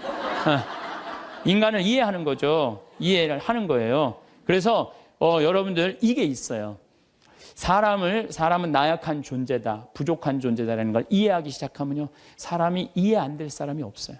다 그래, 세상 사는 게 얼마나 힘들으면 그렇게 하겠어 라고 이해하기 시작하면요, 그렇게 미워할 것도 없어요, 보면은. 그리고 아주 적극적인 방법은 뭐냐면은 얘기하는 거예요. 너 그렇게 말해서 난 너무 기분 나빠. 앞으로 너 나에 대해서 지금 헛소문을 퍼뜨리는데, 너 내가 들었어. 그러니까 난 그런 말 한 적 없어. 내가 들었다니까. 나 한 적 없어. 그래도 그렇게 말을 하고 나면은요, 어떤 문제가 있냐면 다음에는요, 무서워서 경계하게 돼 있어요. 근데 우리는 끝까지 말 안 해. 그래서 속에서만 끓이는 거야. 저걸 어떻게 하면 좋은가? 그냥 성당에 가서 그냥 예수님 앞에서 울고, 그냥 예수님하고만 그러고 나하고 문제를 일으키는 사람한테는 한마디도 안 하는 거예요. 그래서 부부 사이도 마찬가지라는 거예요. 내가 남편한테 기분 나쁜 일이 있으면 얘기를 해라는 거예요. 근데 우리는 대부분 말 안 하고 참는 거예요. 혼자 끊임없이 상상을 하는 거예요. 그래서 그냥 나중에는 그냥 분노가 되는 경우가. 그래서 폭발이 돼갖고 그냥 너 죽고 나 죽자. 그래갖고 그냥 이 가스불 켜놓고 그냥 폭발을 그냥. 방화의 16%가 홧김에 지르는 불이래잖아요. 그래서 참 우리가 이 용서라는 게 참 그래서 중요한 거예요. 용서라는 게. 여러분들 파바로티하고 루치아노 파바로티, 호세 카레라스, 그 다음에 플라치도 도밍고, 이 세 사람이 세계 3대 테너라고 그러잖아요. 근데 1984년에 호세 카레라스가 백혈병에 걸려요. 백혈병에. 호세 카레라스가 백혈병에 걸려갖고 이제 치료를 다니는데, 그때는 뭐 30년 전이니까 돈이 없으니까 미국 시애틀로 이제 치료를 한 달에 한 번씩 비행기를 타고 왔다 갔다 하는 거예요. 근데 돈이 다 떨어졌어요. 호세 카레라스가. 근데 이 카레라스하고 플라치도 도밍고는 원수야, 원수. 어느 정도 원수냐면 카레라스는 전라도 사람, 플라치도 도밍고는 경상도 사람. 쉽게 말하면은 그런 정도로 지역적으로 무슨 법안 문제가 있어요. 그래갖고 도밍고가 공연 가는 데는 카레라스는 안 갔어요. 그리고 카레라스가 공연 가는 데는 도밍고가 안 갔어요. 그리고 아예 처음부터 도밍고가 공연 갈 때 그래, 나는 카레라스를 부르면 안 간다. 아예. 이거 원수였어요. 근데 그냥 백혈병에 가갖고 그냥 카레라스 이제 죽기 일보 직전, 돈도 다 떨어지고. 근데 86년에 헤르모사라는 재단에서, 헤르모사라는 백혈병 재단에서 연락이 와요. 우리가 당신 도와줄 수 있을 것 같다고. 그러니까 호세 카레라스는 너무 신나는 거죠. 이제 내가 유명하니까 이런 데서 날 다 도와주는구나. 그래서 그 헤르모사라는 재단의 도움을 받아갖고 병이 다 나요. 병이 다 나갖고 이제 카레라스가 너무 또 유명해지는. 나도 이제 87년에 카레라스가 백혈병을 극복하고 이 훌륭한 성악가다. 그래서 그전에는 카레라스를 몰랐는데, 뭐 CD를 사서 들어보니까 목소리 너무너무 곱더라고. 아, 이 사람이 10%의 생존율밖에 안 되는데 이걸 극복하고 이 아름다운 노래를. 나도 CD를 많이 샀죠. 그래갖고 아마 그때 엄청나게 돈을 벌었나 봐요. 카레라스가. 돈을 많이 벌으니까 이제 헤르모사라는 재단한테 내가 이제 당신들을 도와줄 수 있을 것 같다. 그래갖고 연락을 해갖고 정관을 보내달라고 그랬더니 정관에 딱 창립자가 누구냐면 플라치도 도밍고야. 원수 돈을 받아갖고 자기가 그렇게 한 거예요. 그러니까 막 길길이 뛴 거죠. 내가 이 원수 돈을 받아갖고 내가 이렇게 병을 내가 이거 치유를 했더니 왜 나한테 얘기를 안 했느냐? 그랬더니 그 재단에서 무슨 소리냐. 원래 이런 재단은 없었다. 근데 당신이 병이 들었을 때 플라치도 도밍고 씨가 도와주고 싶은데 직접 도와준다면 자존심 상해서 안 받을 거 아니냐. 그러니까 무기명으로 이 재단을 당신을 위해서 설립한 거다. 당신을 위해서. 그래갖고 도와준 거야. 이 카레라스가 이 얘기를 듣고요. 너무 창피했던 거죠. 그래갖고 자기가 그 미워했던 플라치도 도밍고한테 마드리드에서 도밍고가 공연할 때 올라가고 노래 중간에 거기서 무릎을 꿇어요. 무릎을 꿇고 날 용서해달라고. 내가 당신 때문에 살았는데 당신을 그렇게 미워한 나를. 도밍고가 딱 일으켜서 아니라고. 당신 목소리가 너무 아까워서 내가 정말 도와주고 싶어서 도와줬다. 그리고 이제 그때부터 이제 세계 3대 테너 플라치도 도밍고, 호세 카레라스, 파바로티 이제 세상 떠났지만 그 노래를. 나도 그 잠실체육관에 그 세 분이 왔을 때 노래했는데 둘이 이렇게 바라보고 노래를 하는데 얼마나 다정하게. 그래서 여러분들 우리가 그 아는 노래 중에 파니스 안젤리쿠스 그래서 아름다운 거예요. 카레라스하고 도밍고가 같이 노래를 둘이 부르는 거예요. 이게 둘이 부르면 멋있거든요. 파니스 안젤리쿠스 그럼 카레라스가 파니스 미눔 그러면서 이 온 세상 사람들한테 그냥 감동을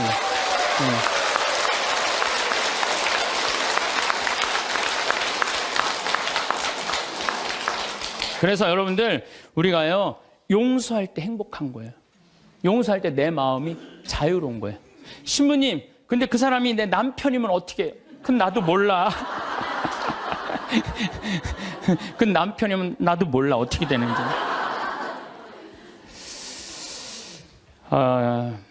저는 우리 인간이 살아가면서 이게 굉장히 참 중요한 것 같아요. 인생을 살면서 일이 없어. 게을러. 그럼 죄를 지을 수밖에 없어요. 일이 많은 사람은요, 딴 생각을 안 해. 일이 많은 사람은. 그래서 여러분들도 인생의 계획을 세우셔야 돼. 난 앞으로 5년 후에 뭘 할 거다, 10년 후에 뭘 할 거다, 20년 후에 뭘 할 거다, 30년 후에 뭘 할 거다. 제가 요즘 잠비아 일을 하면서 너무 재밌어요. 왜 재밌느냐면은 한 50대신 분들이 신부님 저희도 가고 싶어. 얼마 전에는 70대인 분들인데 신부님 할머니들이 저희들 가고 싶다는 거예요. 그래서 저희들 재주가 있대. 무슨 재주가 있냐니까 우리들이 셋이 간호사 출신이라는 거예요. 최고다 최고. 가자. 그래갖고 할머니들 이름 다 적어놓고 갔어요. 내년 7월 15일 날 가려고. 그리고 이제 여기 계신 분들 중에 나는 신부님 아무 재주가 없어요. 아무 재주가. 걱정하지 마세요. 내년에 7월 15일 가기 전에 여기 우리 생태마을에서 벽돌 쌓는 조족 기술을 가르쳐 줄 거예요. 진짜로. 조족 기술. 그리고 아프리카는 집 짓는 게 어렵지가 않아요. 무슨 냉난방 시설 안 하잖아요. 벽돌만 싸면 돼. 벽돌 싸고 지붕만 하면 집이야. 근데 그 벽돌도 이 개미산이라는 게 있어요. 개미산. 그 개미산이 개미들이 집을 짓는데 얼마나 튼튼한지 장정 둘이서 곡괭이로 한 달을 깨도 못 깨요. 근데 이제 이번에 이제 큰 포크레인 이제 보냈기 때문에 그거는 30분이면 깨요. 근데 그 개미산의 그 흙으로 벽돌을 찍으면요, 이거 콘크리트보다 더 단단해요. 그래서 내가 벽돌 찍는 기계도 이제 사서 이제 보낼 거예요. 그래갖고 이제 여러분들 가갖고 벽돌 찍고 그냥 조족 그대로 쌓으면 돼. 그러니까 걱정하지 말아요. 일은 천지가 이래, 천지가. 내가 계획을 안 세워서 그렇지. 그래서 일을 하는 사람은 죄를 안 져요. 그 다음에 시기, 남 칭찬해줘라. 옆에 사람들 잘 되면 얼마나 좋아요. 칭찬해주고. 사촌이 땅을 사면 축하해 줍시다. 예? 우리 다 같이 잘 살아야지. 다 같이. 예. 그러고 난 다음에 판단을 해도 부정적인 판단을 해야 돼? 긍정적인 판단을 해야 돼? 항상 좋은 쪽으로 생각을 하세요. 예수님이 그러잖아요. 심판하지 말아라. 심판은 오로지 한 분만이 할 수 있다. 하나님만이 할 수 있다. 저는 사실은 요즘 전 개인적으로 이런 생각이 많이 들어요. 막 우리 교회에 안 나오면은 구원받을 수 없다 이러잖아요. 구원은 누구한테 유보된 거예요? 하나님한테 유보된 거예요. 구원은 누구만 결정할 수 있는 거예요? 하나님만이. 근데 우리가 저 사람 구원받는다, 이 사람 구원 못 받는다, 이거는요 인간이요 도를 넘어서는 거예요. 오로지 심판하실 수 있는 분은 누구 한 분이다? 하나님 한 분밖에 없다. 그러니까 우리는 우리는 예할 건 예하고 아니오할 건 아니오만 해야지, 쟤는 저 지옥 갈 거야, 쟤는 연옥 갈 거야, 저 사람은 천당 갈 거야, 그건 아무도 몰라요. 아무도 몰라요. 그래서 가끔 우리 천주교는 요즘 제가 어떤 생각이 드느냐면, 우리 천주교는 굉장히 요즘 넓어요. 그래서 교회 밖에도 구원이 있다고 그래요. 근데 난 전적으로 동의해요. 교회 밖에도 구원이 있어요. 여러분들, 우리 조상님들은 세례 받았어요, 안 받았어요? 500년 전, 1000년 전 조상님들은 세례 못 받았잖아요. 그럼 다 지옥 가 있어요? 아니죠. 그럼 천당 가 있어요? 모르죠. 모르잖아요. 그러니까 누구한테 유보시켜줘야 돼? 하나님께 유보시켜줘야 돼요. 아니, 세례를 안 받아서도 착하게 양심적으로 자연의 순리 따라 살아간 분은 하나님 뜻대로 산 사람들이라고 우리가 생각해줘야 되는 거예요. 그러니까 판단하지 말라는 거예요. 판단하지 마. 그 다음에 욕심 피지 말고. 1 더하기 1은 2예요. 근데 한 걸음 한 걸음 가지 한 번에 10걸음 가려고 그러면은 떨어지든지 넘어지든지 까지든지 해요. 그러니까 한 걸음 한 걸음 가는 인생, 이게 겸손이에요. 겸손이에요. 저도 수없는 경험을 통해서 나도 욕심 많이 폈었죠. 돈에 대한 욕심, 일에 대한 욕심. 그 펴본 결론, 아니다, 오늘 하루가 제일 중요하다. 하루하루가. 그래서 여러분들 그렇게만 살면요, 남의 재물 탐내지 않는 사람이요 제일 행복한 사람이에요. 내가 어제도 이런 얘기를 했어요. 굉장히 아주 요즘 뜨는 배우 엄마야. 그랬더니 어떤 사람이 와서 요즘 뜨니까 돈 좀 5천만 원 내라고. 그 남의 재물 탐내는 거예요. 그렇지 않아요? 부자들한테 가서 당신 돈 좀 내놓으라고. 그게 남의 재물 탐내는 거예요. 내고 싶을 때 내는 거지, 내가 내랜다고 부자라는 이유 하나로 어디 가서 돈 내놓으라고. 그거 강도지, 강도지. 그래서 나는 우리 교우들이 3억을 도와준 거는 내고 싶은 사람들이 낸 거예요. 내가 강제로 내라고 해서 한 사람도 없어요. 딱 2명. 우리 어머니하고 형한테만 강제로 내라고 그러고. 욕심 피지 말고 마음 안에 미움이 있으면 평화가 없다. 이 얘기는 제가 다음 시간에 이어서 왜 마음에 평화가 없는지에 대한 이야기를 하도록 하겠습니다. 성부와 성자와 성령의 이름으로. 신부님이 씹는 걸 까먹는 치매가 온 거야. 이게 뭐냐면 곡기 끊는 거예요. 그럼 곡기를 끊으면요, 여러분들 죽을 때 가장 편안하게 죽는 건 곡기 끊고 죽는 거예요. 곡기 끊고 죽는 거예요. 죽을 때 가장 편안하게 죽는 건 곡기를 끊으면요, 곡기 끊은 할머니 할아버지들은요 신음소리도 안 내요. 신음소리도 안 내고 가만히 주무세요. 계속 주무시고, 여러분들 그렇게 갖고 죽을 때요, 마지막에는요, 여러분들 마지막에 죽을 때 황홀하게 죽는 사람들이 있대요. 황홀하게 죽는 사람이 있대요. 그게 신의 마지막 선물인 도파민이 나온대요. 그만큼 사람을 황홀하게 해준대요. 그런데 마지막 곡기를 끊고 돌아가시는 분들은 마지막에 도파민이 나와서 죽을 때 굉장히 행복하게 죽을 수 있대요. 그러니까 얼마든지 죽을 때 괴롭게 죽는 것만 생각하실 필요는 없다는 거야. 지난번에 삼성의료원에서 조사를 해봤대요. 80이 넘어가고 항암의 의미가 있느냐 없느냐, 아무 의미가 없다는 거예요. 이렇게나 3개월 후에 죽고 저렇게나 3개월 후에 똑같이 죽는다는 거야. 근데 차라리 모르핀을 맞으면서 암성 통증을 죽여가면서 깨끗하게 마지막 준비하고 떠나는 게 훨씬 낫다는 거예요. 근데 우리는 안 죽으려고 그래서 문제인 거예요. 안 죽으려고 끝까지 희망의 끈을 놓지 않는 거지. 자식들이 그게 효도라고 생각하는데 절대 효도가 아니에요. 마지막까지 부모를 괴롭히는 거예요. 87살 먹은 루시아 할머니 있었어요. 이 할머니, 나 이제 더 이상 사는 거 싫어. 나 이제 죽어도 여한 없으니까 그러니까 나 좀 빨리 데려가게 해달라고, 기도 좀 해달라고 맨날 그랬어요. 네 할머니 내가 본당 이제 떠나고 평창 들어갈 때까지 안 돌아가셨어요. 네 할머니 93살에 돌아가셨어요. 근데 그 아들하고 며느리가 마지막에 이제 나한테 와서 어머니 돌아가셨다고 인사 보고하러 왔는데, 그 며느리가 정말로 기가 막힌 얘기를 하더라고요. 신부님, 우리 어머니가 맨날 나 데려가게 해달라고, 나 빨리 죽고 싶다고 새빨간 거짓말이었다는 거예요. 왜 그러냐? 그러니까 93살에 혼수 상태가 돼갖고 이제 분당에 있는 재생병원에 입원을 시켰대요. 그러니까 이제 그 며느리가 성가대원을 했었는데 성가대원들이 위로를 온 거야. 그러니까 이제 기도를 해주면서 그 안젤라라는 자매가 그 며느리한테 그랬다는 거예요. 아, 이제 이번에는 돌아갔으면 좋겠다고. 그리고 위로를 하고 갔대요. 근데 이 할머니가 혼수 상태에서 깨어나서 첫 마디가 뭔지 알아요? 안젤라 전현 만나지 말아라. 이게 첫 마디, 이게 첫 마디.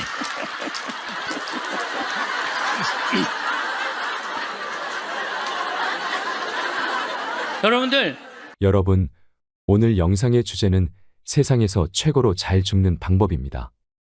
죽을 때 가장 편안하게 죽으려면 어떻게 해야 할까요? 황창현 신부님의 행복 특강, 지금 바로 시작하겠습니다. 오늘도 행복한 하루 보내시길 바랍니다. 영상이 도움이 되신다면 구독과 좋아요, 알림 설정 부탁드립니다. 네, 감사합니다. 시작 기도 바치고 강의 시작하도록 하겠습니다. 성부와 성자와 성령의 이름으로. 아멘. 무엇을 먹을까, 무엇을 마실까 하고 찾지 마라. 염려하지 마라. 이런 것들은 모두 이 세상 다른 민족들이 애써 찾는 것이다. 너희의 아버지께서는 이것들이 너희에게 필요함을 아신다. 오히려 너희는 그분의 나라를 찾아라. 그러면 이것들도 곁들여 받게 될 것이다. 너희는 이 작은 양떼야 두려워하지 마라. 너희 아버지께서는 그 나라를 너희에게 기꺼이 주시기로 하셨다. 영광이 성부와 성자와 성령께 성부와 성자와 성령의 이름으로. 아멘. 참 예수님. 네. 지난 시간에 끝에 잠깐 말씀드렸지만은 우리 성 필립보 생태마을은 그렇게 한 사제, 원로 사제께서 제가 그 강원도 평창에 가서 땅을 보니까 땅이 너무 아름다워요. 그래서 주머니에 돈은 한 푼도 없고 20년 전에, 그래서 우리 교구의 최고의 원로 신부님, 또 내가 사랑하는 선배 신부님한테 찾아가서 신부님, 제가 거기 생태마을을 꾸미고 싶은데 저는 주머니에 돈이 한 푼도 없습니다. 저를, 그때 제일 큰 본당에 계셨으니까 저를 도와주시면 감사하겠습니다. 그랬더니 신부님이 한참 저를 쳐다보시더니, 그래, 네가 한다면은 내가 너를 도와줄게. 처음에는 그 건물 골조까지만 당신이 도와주신다 그러더니 3개월 있다가 신부님이 저를 부르시더니, 황신부가 지금 그 건물을 지으려고 돈을 모금하다 보면은 황신부 청춘이 다 없어질 수가 있어. 그러니까 내가 완성까지 해줄 테니 황신부는 거기를 아름답게 운영하는 것만 고민하면 좋겠어. 이렇게 선배 신부님이 당신의 모든 걸, 그래서 신부님 돌아가실 때 통장에 내 강론대로 딱 500만 원 남았어요. 진짜로 너무 기적같이 딱 500만 원 남았어, 돌아가실 때. 그래서 그 신부님이 온전히 그 생태마을을 다 꾸미셔서 저한테 선물로 주신 거예요. 그러니까 나는 신부님 너무너무 감사하잖아요. 그래서 마지막에 제가 신부님을 모시고 살았어요. 황토집을 줘서 신부님 모시고 살았는데 2012년 5월 17일 저녁 8시 17분에 돌아가셨어요. 근데 신부님이 돌아가시기 전에 몇 번 실수를 하셨어요. 근데 저는 신부님이 다리가 이제 불편하니까 제가 마지막에 돌아가는 장면을 다 지켜본 거예요. 다리가 불편하니까 신부님이 거동하는 걸 너무너무 싫어하는 거예요. 그래도 제가 신부님 어떻게 했느냐면, 신부님 움직여야 된다고, 움직이자고. 그래갖고 어떻게 했느냐면은, 나하고 오늘도 부관장 신부가 왔는데 우리는 매년 부관장 신부가 오잖아요. 나하고 부관장 신부가 양쪽에 신부님 팔을 껴. 그리고 거의 들다시피 해갖고 외식을 나가는 거예요. 들다시피. 그럼 신부님이 앉지도 못하면은 양쪽에서 팔을 끼고 들어서 앉혀요. 그러면은 반쯤 누워서 드시죠. 반쯤 누워서 드시는데도 계속 끝까지. 근데 신부님이 마지막에 87살이 되고 마지막 이가 다 다르니까 어떻게 해결을 해드릴 수가 없더라고요. 그러니까 이제 잇몸까지 이제 달아서 이제 없어지는 거죠. 그래, 당신이 몇 번 실수를 하셨어요. 실수를 하셨는데 87살이면 실수해도 그거 험은 아니죠. 근데 그걸 혼자 못 견디더라고요. 그걸 혼자 처리하려고 화장실에서 2시간, 3시간을 그걸 혼자 닦아내고 쓸어낸다고. 그래서 그걸 지켜보니까 안 되겠어. 신부님 병원에 모셔야 되겠다. 이제는 병원에 모실 때가 됐다. 그래갖고 이제 빈센트 병원에 신부님을 모셨죠. 근데 신부님을 모셨는데 나는 이번에 처음 알았어요. 신부님이 씹는 걸 까먹는 치매가 온 거야. 치매가 와도요, 밥을 떠넣어드려도 씹지를 않는 거야. 이게 뭐냐면 곡기 끊는 거예요. 그럼 곡기를 끊으면요, 여러분들 죽을 때 가장 편안하게 죽는 건 곡기 끊고 죽는 거예요. 곡기 끊고 죽는 거예요. 죽을 때 가장 편안하게 죽는 건 곡기를 끊으면요, 내가 이제 마지막 병자성사를 다녀보면은요, 곡기 끊은 할머니 할아버지들은요 신음소리도 안 내요. 신음소리도 안 내고 가만히 주무세요. 계속 주무시고, 여러분들 그렇게 갖고 죽을 때요, 마지막에는요, 여러분들 마지막에 죽을 때 황홀하게 죽는 사람들이 있대요. 황홀하게 죽는 사람이 있대요. 그게 신의 마지막 선물인 도파민이 나온대요. 내가 옛날에 강의할 때 그런 얘기 했어요. 사랑할 때 뭐가 나온다고? 도파민이 나온다고 그러니까 바람 많이 피는 사람들이 도파민 많이 나오는 사람들이 바람 많이 피는 거야. 몸에 60이 넘어도 바람 피는 사람들 있죠? 그런 사람들 조사를 해보면 몸에 도파민 막 나오는 거예요. 새로운 여자 찾아다니는 남자들 보면 도파민 많은 거야. 그만큼 사람을 황홀하게 해준대요. 이게 신이 내린 마지막 선물이래. 그런데 마지막 곡기를 끊고 돌아가시는 분들은 마지막에 도파민이 나와서 죽을 때 굉장히 행복하게 죽을 수 있대요. 그러니까 얼마든지 죽을 때 괴롭게 죽는 것만 생각하실 필요는 없다는 거야. 곡기를 그냥 씹는 걸까? 그래서 이제 물리치료사가 와갖고 계속 씹는 법을 가르쳐 주더라고요. 그래서 우리 신부님 이제 도저히 안 되겠다고 씹는 걸 까먹는 치매가 와서 그 다음 조치를 취해야 되겠다는 거야. 그럼 그 다음 조치를 뭐냐니까 목에 구멍을 뚫는 거라는, 목에 구멍을. 영국 이코노미스트지에서, 발음이 잘 안 나오네. 이코노미스트지에서 죽음의 질을 조사했는데 우리나라가 꼴찌예요. 한국인이 가장 준비 없이 혼란스럽고 많은 고통을 받고 가장 많은 비용을 쓰면서 가장 불행하게 죽어간대요. 한국 사람들이. 이게 딱 맞는 얘기야. 제가 지금 장장 9시간에 걸쳐서 죽음에 대한 얘기를 하죠. 근데 왜 우리는 죽음의 준비가 없이 혼란스러우냐? 끝까지 안 죽으려고 그래. 끝까지. 죽음 이후의 세계를 바라지 않기 때문에. 우리나라는 여러분들 터키 사람들은 천당 간다고 믿는 비율이 95%라고 제가 얘기했잖아요. 근데 우리나라 사람은 천당 간다고 믿는 비율이 49%밖에 안 되는 거예요. 그러니까 어떻게 해서든지 수단과 방법을 가리지 않고 끝까지 살려고 노력을 하는 거야. 그러니까 죽을 때 준비가 없는 거예요. 죽음을 받아들이지 않은 거야. 혼란스러운 거야. 내가 천국에 갈지 지옥에 갈지 이게 확신이 없으니까 혼란스럽고, 가장 많은 고통을 받아요. 끝까지 약을 투여하니까 고통을 겪는 거예요. 고통을 많이 받고 가장 많은 비용을 써. 이 서양 사람들, 영국 사람들 보면은요, 죽을 때가 되면은요, 받아들이는, 요즘 그런 문화가 그래서 참 안타까운 거는 미국의 대학은 죽음이라는 과목을 강의를 해요. 대학에서. 아예 죽음이라는 것을. 여러분들, 우리가 인생의 가장 큰 숙제 중에 하나가 뭘까요? 죽음이에요. 근데 거기에 대해서 우리는 아는 게 하나도 없어. 그냥 안 죽으려고 하면 그래. 아는 거 없이 안 죽으려고 하면. 죽음학이라는 게 있다니, 죽음학이라는 게. 그래서 나는 우리나라 적어도 대학 정도면 죽음학을 가르쳐야 된다고 생각을 해요. 죽음에 대해서. 제가 마지막에 괴롭게 죽는 분들을 너무 많이 봤거든. 병자성사 쫓아가서 보면은 막 피를 토하고 막 온몸을 떨고 죽는 사람들도 많아요. 그런데 정말로 곱게 죽는 할머니들, 내가 정말로 잊지 않는 할머니야.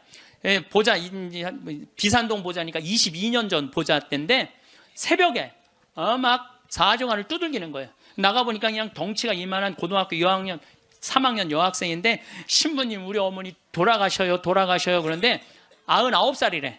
그래갖고 새벽에 쫓아갔죠. 쫓아갔는데 내가 가니까 할머니 참 곱더라고요. 그런데 내가 병자성사를 하는데 아들이 어머니 신부님 오셨어요. 그러니까 나하고 눈을 마주치더니 내가 병자성사 전례를 하는데 내 손 따뜻하더라고. 손이 내 손을 잡고 전례가 마지막 우리 주 그리스도를 통하여 비나이다 하는데 딱 돌아가시더라고요.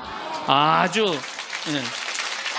그 할머니는 내 생각에는 그냥 직천당 간 거야. 자, 여러분들, 이제 내가 죽을 때 암이 걸렸어. 그럼요, 제일 좋은 건요, 호스피스 병동에 들어가는 거예요. 근데 호스피스 병동은 언제 안 받아주냐면 막 죽기 전에, 일보 직전에 안 받아줘요. 언제 받아주냐면 정신이 온전할 때,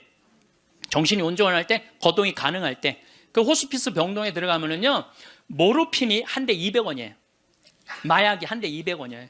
그거 마약이요, 원도 한도 없이 놔줘요. 마지막에 호스피스 병동에서는. 그러니까 마지막까지 생각만 바꾸면 마지막까지 원도 한도 없이 마약 맞고 죽을 수 있어. 그래서 이걸 뭐라고 그러냐면은 암성 통증이 없게 해준다는 거예요. 암성 통증이. 근데 여러분들 엄청난 차이가 있어요. 끝까지 살라고 항암제 하잖아요. 그럼 마지막까지 고통스럽게 살다가 죽는 거야. 근데 내가 80이 넘으면, 여러분들 지난번에 삼성의료원에서 조사를 해봤대요. 80이 넘어갖고 항암의 의미가 있느냐 없느냐, 아무 의미가 없다는 거예요. 이렇게나 3개월 후에 죽고 저렇게나 3개월 후에 똑같이 죽는다는 거야. 근데 차라리 모르핀을 맞으면서 암성 통증을 죽여가면서 깨끗하게 마지막 준비하고 떠나는 게 훨씬 낫다는 거예요. 근데 우리는 안 죽으려고 그래서 문제인 거예요. 안 죽으려고 끝까지 희망의 끈을 놓지 않는 거지. 자식들이 그게 효도라고 생각하는데 절대 효도가 아니에요. 마지막까지 부모를 괴롭히는 거예요. 그래서 여러분들도 때가 되면은 그냥 호스피스 병동에 들어가서 마약 원도 한도 없이 맞고 죽으셔요. 죽을 때. 어쨌든 이제 신부님이 87세인데 곡기를 끊고 목에 구멍을 뚫고 참 힘든 시간을 보냈어요. 2월 2일 날 입원했으니까 5월 17일 날 돌아가셨거든요. 그런데 여러분들 3개월 고생하고 죽는 거는요, 가장 행복하게 죽는 거예요. 죽을 때 3개월 정도 고생을 하면은요, 자식인, 내가 자식 아니야, 우리 신부님한테. 자식인 내가 마저 못한 효도하고 찾아볼 거 찾아보고 주위에 만날 사람 다 만나고 3개월 지나면서부터 지겨워요. 그러니까 3개월만 고생하고 죽는 게 제일 좋은 거예요. 진짜 좋은 건 지쳐서 죽는 거고, 그냥. 그래도 떠나는 게 너무 갑작스럽게 떠나면 자식들이 섭섭하잖아요. 그러니까 3개월 정도 고생하다 죽는다. 근데 우리 신부님은 정확하게 3개월 보름 병원에서 고생을 하셨죠. 이제 월요일 날에 이제 돌아가실 것 같아갖고, 이제 뭐 주교님 두 분 다 오시고, 마지막에 이제 인사해야 되니까, 교구청 신부들 다 오고, 또 아들 신부들, 인연 있던 신부들 다 오고, 또 신부님 평생 따르고 존경했던 교우들 다 오고, 그러고 다 왔는데 이제 돌아가실 것 같아갖고, 병원에서도 이제 곧 돌아가실 거라고 그러는데, 다 오고 다 갔는데 밤 12시가 됐는데도 안 돌아가시는 거야. 다 준비하고 이제 떠나보낼 준비 다 했는데, 새벽 2시가 돼도 안 돌아가시는 거예요. 나는 당장 내일부터 또 피정 강의해야 되는데. 그래서 내가 신부님한테 그랬어요. 이제 이렇게 계속 잠만 주무시니까, 신부님, 내가 옆에 지키고 있으면 좋겠는데, 아무래도 신부님 안 돌아가실 것 같으니까 나 피정 강의하고 또 올 테니까 그때까지 살아 있으라고. 그리고 나는 이제 강원도 평창에 가서 피정을 계속 했는데, 목요일 날, 그날은 느낌이 이상하더라고요. 오늘 돌아가실 것 같다. 전화를 계속 해보니까 계속 혼수 상태라고 그러고. 그래서 목요일 날은 강의 2시에 마치고 부관장 신부님한테, 야, 네가 나머지 다 해라. 나 아무래도 오늘 신부님 돌아갈 것 같다. 그래갖고 이제 부지런히 이제 수원 빈센트, 평창에서 빈센트에 또 와갖고, 이제 신부님 옆에 이제 한 저녁 7시 됐는데, 와서 보니까 멀쩡하게 계신 거예요. 안 돌아가시고. 1시간을 지키고 있는데도 계속 그냥 멀쩡하게 있는 거예요. 그래서 내가 이제 신부님한테 얘기했죠. 신부님, 이제 좀 돌아가셔라. 아니, 내가 장어를 많이 사줘서 안 죽는 거냐. 신부님이 돌아가셔야지 신부님도 편안하고 나도 편안할 거 아니냐. 이제 그냥 신부님 평생 사죄로 60년 동안 살으셨으니까 하느님이 신부님 자리 잘 만들어 놨을 거니까 돌아가셔라. 근데 뭐 3일 동안 혼수 상태에 있던 분이, 내가 그 말을 했는데 눈을 딱 뜨는 거예요. 내가 얼마나 깜짝 놀랐는지 몰라. 이분이 워낙 무서운 분이거든요. 눈을 뜨는데 깜짝 놀랐어요. 그랬더니 그 평생 로사하고 가브리엘 신부님 모시던 부부가 그러는 거예요. 아유, 우리 김 신부님이 황 신부님을 사랑하긴 사랑했나 보다고, 저렇게 눈뜨라고 사람들이 수도 없이 와서 얘기했는데도 눈 안 뜨더니 저거 보라고, 황 신부님 얘기하니까 저 눈 뜨는 거 보라고. 그래서 내가 신부님한테 그래서, 신부님, 나는 신부님 때문에 평생 행복했다. 정말 신학생 때부터 참 아껴주셨거든요. 보자 때도 그랬고, 또 내가 새로 막 성당 이제 본당 신부 돼갖고 막 혈기왕성할 때 성당 분가하려고 땅이 나왔는데 그 땅 돈이 2억이나 됐어. 20년 전에. 그런데 2억이 있어야지 그 땅을 딱 잡는데 지금 그 땅이 아주 아파트 한가운데 금싸라기 땅이 됐어요. 나야 뭐 기댈 신부님 그분밖에 없고, 신부님 저 돈 좀 2억 꿔주세요. 그분이요 단 1초도 안 걸리고 내려와. 이마만큼 아끼고 사랑해 주셔서 나한테 얼마나 고마운 분이에요. 평생.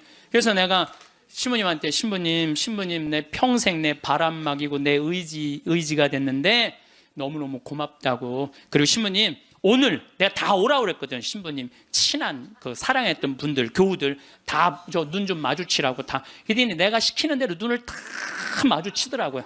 그럼 마지막에 이제 내가 손을 꼭 잡고 신부님 너무너무 고마웠다고. 근데 신부님이 내 손을 꼭 잡더니 눈을 그대로 숨을 거두시더라고요. 네, 그래서 아니 나는 우리 신부님처럼만 죽을 때 죽는다면 원도 한도 없겠어요. 원도 한도 없. 그래서 이제 의사가 와갖고 사망 선언을 하더라고요.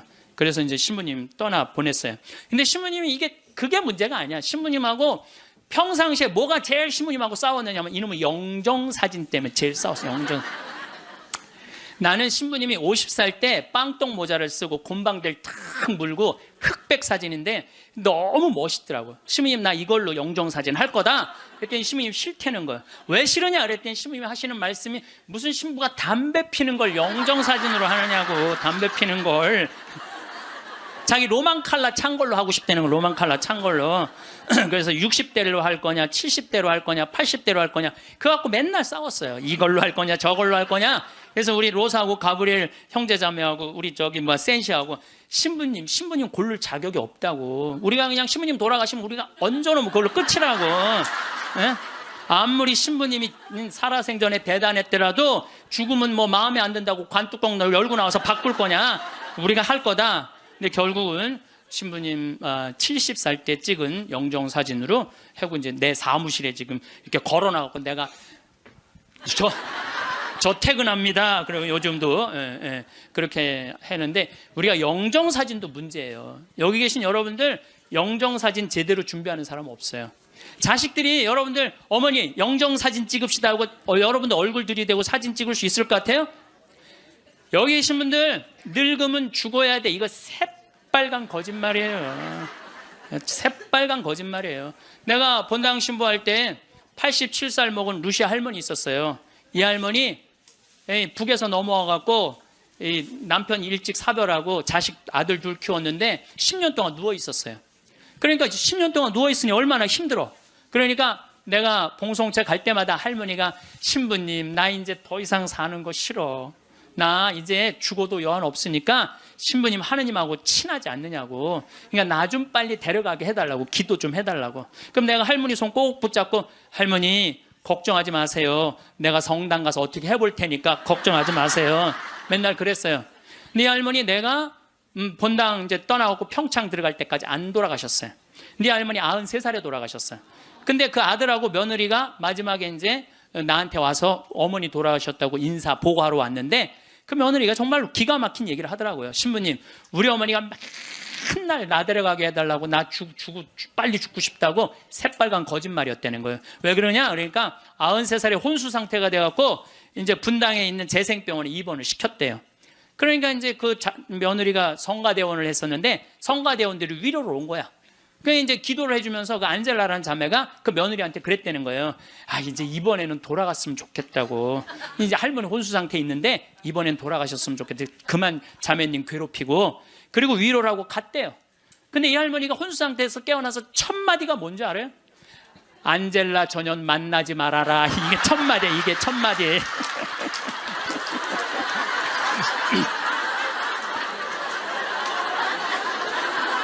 여러분들 죽음이 가까울수록 삶에 대한 애착은 더 강한 거예요. 죽음이 가까울수록 삶에 대한 애착은 더 강한 거예요. 그러니까 어머니 사진 찍읍시다. 영정 사진 찍읍시다. 자식들이 못 들이대요. 또 여러분들 그 수상한 그녀라는 거 봤어요? 할머니가 마지막에 예쁠 때 영정 사진 찍는다고 그러잖아요. 예. 본인들도 영정 사진 안 찍어요. 찍으면 죽어야 되는 줄 알고 그렇게 죽기 싫어하는데 영정 사진 찍어. 그러니까 이제 마지막에 언제 찍느냐면 막 순 넘어가기 일보 직전에 엄마 영정사진 하나를 준비 못 해놓은 거야. 이걸 찍는 거야, 이걸.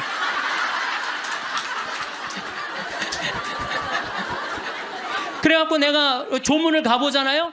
그러면 머리 하얗고 다 이런 사진만 있어요. 안 그래도 슬픈데 이러고 있으면 더 슬프죠. 얼마나 고생을 하고 죽었길래 저러게 하고 저러고 죽나. 여러분들 영정사진도요, 제일 예뻤을 때 찍어 놓으세요. 지금도 보면 다 이뻐요. 지금 보면 다 이뻐. 그럼 예쁘게 화장도 하고 곱게 해서, 뭐 머리가 하얀 분은 꽃모자 쓰면 되잖아. 꽃모자 딱 쓰고 얼마나 좋아요. 여기 어르신, 남자 어르신 분들도 집에 가서 40대 50대 한번 사진 보세요. 이야, 내가 이렇게 잘생길 때가 있었나? 그 사진으로 하세요. 보세요. 저기 수상한 그녀에서 그 나문희 씨가 이런 말을 해요. 내가 그래도 이쁜 얼굴로 할 때 자식들이 제사할 때 봐도 이쁜 얼굴로 보면 기분 좋다는 거죠. 근데 제사할 때 몇 년 할 건데 그냥 이런 걸로 제사를 할 때 그렇게 해요. 나는 장례미사 때 성가도 마음에 안 들어. 성가도 너무 슬퍼. 뭐 죽는 게 뭐 이렇게 슬프다고. 그래서 나는 장례미사 때 난 성가 난 다 정해놨어요. 아예 성가 번호 못 정하게 내가 정해놨는데, 나는 처음 성당 나가서 배운 성가가 주날개밋이에요. 나 그 입당 성가로 정해놨어요. 주날개밋 내가 편히 쉬리라, 어두운 이 밤에 바람 부나 아버지께서 날 지켜주시니 겁내지 않고 잘 쉬리로다. 주날개밋 즐겁도다, 그 사랑 끊을 자니뇨. 주날개밋 쉬는 내 영혼 영원히 살게 되리라. 영원히 살게 된대잖아요. 얼마나 좋아. 입당성가. 봉헌성가는 내가 성모님을 참 좋아해. 사실 난 중학교 때 성모님 싫어했어요. 왜 싫어했냐면 학교만 가면 교회 다니는 애들이 니네는 마리아 교다고 말이 얼마나 싸움을 걸어오는지, 성당 가서 성모님 째려보면서 아유, 내 저 성모님만 없으면 애들한테 괴롭히면 안 당하는데, 내가 맨날 이랬어요. 근데 고등학교 때부터 성모님이 너무너무 좋은 거야. 이야, 세상에 이런 아름다운 분이 있구나. 여러분들, 우리 지금 새로운 보좌 신부님이 기가 막힌 강론을 며칠 전에 하셨어요. 여러분들, 믿음으로 저 산도 온 길이, 그거 알죠? 근데 나는 그게 이해가 안 가. 어떻게 아무리 믿음이 강해도 산을 옮길 수 있느냐. 여러분들, 그거 받아들여져요? 나는 이게 뻥치는 것 같아, 아무래도 예수님이. 근데 부관장 신부님이 뭐라고 그랬냐면은, 성모님은 믿음으로 온 우주의 주인을 이 세상에 옮겨놨다는 거예요. 온 우주의 주인을 이 세상에 옮겨놨다. 그게 성모님의 믿음이 아니면 그게 가능했겠냐 이거예요. 그 시간이 가면 갈수록 성모님이 너무너무 좋은 거야. 그래갖고 나는 본당 신부할 때, 성모의 밤 할 때 5월에 성모님 머리에 장미화관 이렇게 해놓고 교우들이 예쁜 옷 입고 와서 초봉헌하고 막, 그럼 내가 제일 좋아하는 성가 253번이에요. 내 머리를 꾸미오니. 내 머리를 꾸미오리, 장미화와 백화파로 유향연기 피우오리, 마리아여 내 주 위에. 얼마나 좋아요. 그래서 나는 이 성가는 내 장례 때 봉헌성가야. 네, 내 봉헌성가, 성모님한테 봉헌하고. 그 다음에 그 성체성가는 내가 그래도 신학교 다닐 때 목소리가 커갖고, 노래를 잘해서가 아니라 목소리가 커갖고 신학교 축제 때 독창을 많이 했어요. 그때 내가 늘 즐겨 부르던 노래가 시 프랭크의 파니스 안젤리쿠스예요. 파니스 안젤리쿠스 피 파니스 미눔. 이건데 이건 일반인이 못 불러, 음이 높아갖고. 그래서 난 죽을 때 아예 성악가 한 놈을 사놓고 죽을 거야. 아예. 야, 너 나 죽으면 꼭 가서 불러라. 나의 돈을 줘놓고. 예. 퇴장성가는 내 한평생을 예수님 안에 내 온전하게 그 말씀 안에 내 결코 뒤를 바라봄 없이 그분만을 따릅니다. 얼마나 좋아, 한평생 예수님 따른다는 거. 나는 내 장례 때 이런 성가 울려 퍼지는 거 원하지 않아요. 오늘 이 세상 떠난 이 영혼 보소서, 이런 거 원하지 않아. 내가 뭐 죽으러 가?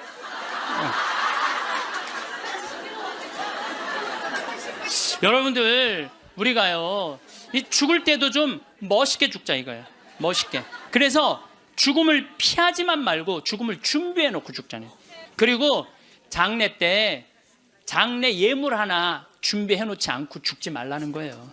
예? 그냥 신부님한테 찾아가고 미리 죽을 때 한 1년 전에 알잖아요. 내가 견딜 거다 못 견딜 거다. 끝까지 살지 않을 거 아니에요. 그럼 100만 원이든 200만 원이든 예물 갖다 주면서 신부님, 나는 내 저기 장례 때 꽃 예쁜 걸로 해달라고 그러고, 성가대 이 성가 해달라고 번호도 좀 갖다 주고, 예물도 좀 드리고, 좀 그리고 좀 멋있게 죽으세요. 그게 죽음을 준비하는 거야. 내가 12년 전에 그 김마리아 할머니라고 있었어요. 폐암으로 86세에 돌아가셨는데 병자성사를 청하더라고요. 가보니까 할머니가 그러는 거예요. 신부님, 머리맡에 저 봉투 좀 꺼내보라는 거예요. 꺼내보니까 4천만 원이 들어있어요. 할머니, 이게 뭐냐고 그러니까, 신부님, 내가 평생을 살면서 40의 과부가 되었고 자식을 6을 키웠대요. 그야말로 뼈가 빠지게 살았대요. 뼈가 빠지게. 근데 신부님이, 본당 신부님으로 딱 오시더니 누가 고생만 하다 죽으라고 그랬느냐고. 예수님이 그런 적 한 번도 없다고. 예수님은 맨날 먹고 마시고 노는 게 일이었다고. 성서에 그 말이 나와요. 저 사람은 맨날 먹고 마시고 논다, 이게 성서에 나온다니까요. 아시죠? 네, 그게 일이었던 분이야. 근데 우리는 왜 뼈가 빠지게 고생만 해야 돼? 우리도 예수님 닮으려면 먹고 마시고 놀아야지. 그래갖고 내가 성당 본당 신부할 때 할머니 할아버지들한테 그랬어요. 할머니 할아버지들, 우리 제주도 여행 가자. 자기 돈으로 돼갖고 여행을 안 가면 누가 돼서 가야 돼? 자식들이 돼야 되잖아요. 근데 누가 늙은 엄마 데리고 제주도 여행을 가요? 신혼여행이나 가지. 그래갖고 돈 걱정하지 말아라. 여기 헌금봉투에 돈 많다. 이걸 가지고 가자. 그래갖고 성당 예산으로 할머니 할아버지 200명 데리고 제주도를 4박 5일 갔었어요. 그런데 딱 비행기를 탔는데 그 기장님이 딱 능평성당 노인대학, 대건 노인대학 할머니 할아버지들 환영합니다. 즐거운 여행 되십시오. 할머니들이 깜짝 놀라는, 이게 뭔 소린가? 평생 그런 대우를 받아봐요. 비행기 기장님이 여행 잘하시라고 그러니. 그리고 이제 마라도를 가는데 그날따라 날치가 날아가는데 막 30m씩 날치가 날아가는데 막 기가 막힌 거예요. 그러니 이 할머니들이 신부님이 손잡고 회 먹으러 가지, 배 타러 가지, 얼마나 신나요. 그러면서 그 할머니, 마리아 할머니가 그래요. 내 평생 신부님하고 산 3년처럼 행복했던 적은 없다는 거예요. 신부님이 청와대도 데리고 가고, 청와대도 여러분들, 청와대도 신청만 하면 다 들어갈 수 있어요. 청와대도 신청만 하면 다 들어가. 그 다음에 강원도 생태마을은 내가 그 주인이니까 맨날 3박 4일씩 할머니들 데려와서 놀고 래프팅 태워주고. 그러니까 자기는 그 3년 동안 사는 게 인생에 그렇게 행복했을 적이 없었다는 거야. 정말 성당 가는 게 소풍 가는 기분이었대, 매일매일. 근데 신부님 말대로 내가, 할머니가 돈이 많았는데 쓸 줄을 몰랐던 거예요. 돈이 많았는데 이 2천만 원은 어려운 이웃한테 도와주면 좋겠다. 그래서 내가 그 영월에 도와주는 저기 보육시설이 있어요. 거기 갖다 주고, 신부님 2천만 원은 신부님 미사 드릴 때 성작은 꼭 내가 봉헌한 걸로 하고 싶다는 거야. 새로 성당이 신설 성당이니까 참 할머니가 똑똑하기도 해요. 그래갖고 이제 그걸 이제 해갖고 이제 성작하고 성합하고 해서 아주 좋은 걸로 했죠. 이 1,000만 원은 뭐냐 그러니까 신부님 이거는 자기 미사 예물이라는, 나 죽으면은 나를 위해서 미사 드려달라는 거야. 내가 그 할머니 1년에 300번 거의 미사 드려줬어요. 거의 한 5년 동안에 매일 그렇게 드려줬고 요즘도 1년에 30번 해요. 여러분들 자식이 여러분들 1년에 여러분들 위해서 30번 위령 미사 낼 것 같아요? 그러니까 나한테 갖고 오라고.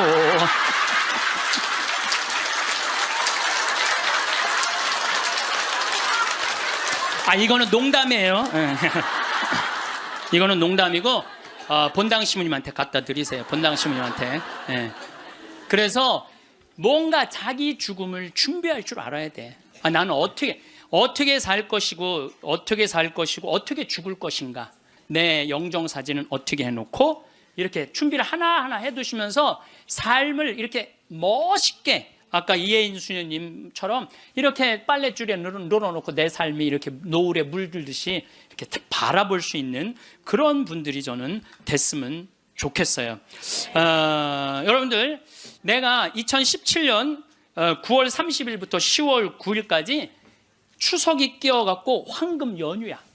여러분들은 뭐 황금 연휴하고 아무 상관없는 분들이지만은 계속 황금 연휴잖아, 지금. 계속.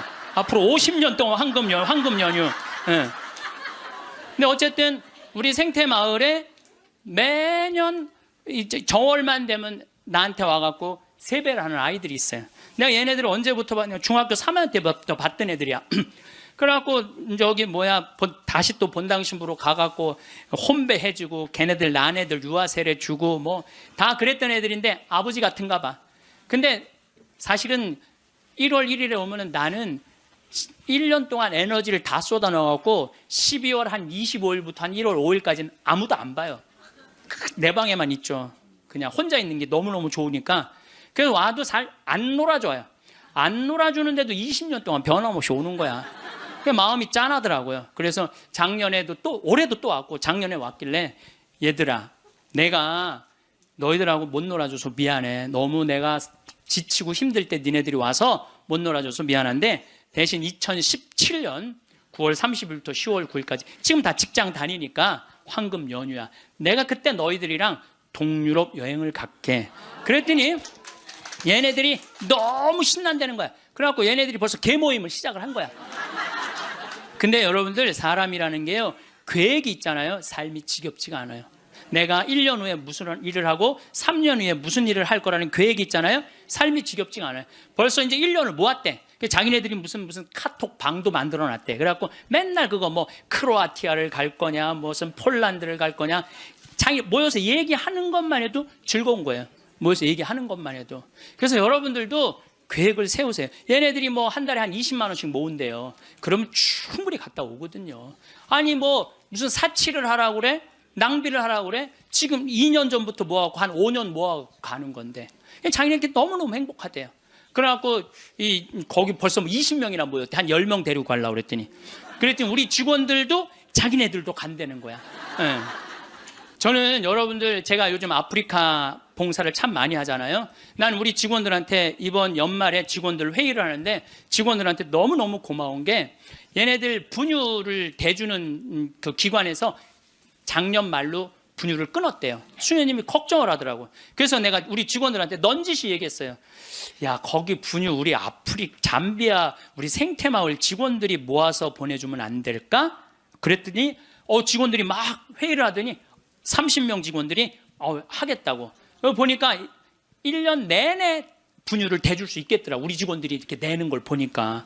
우리 또 보좌 신부님은 11조를 또 한대요.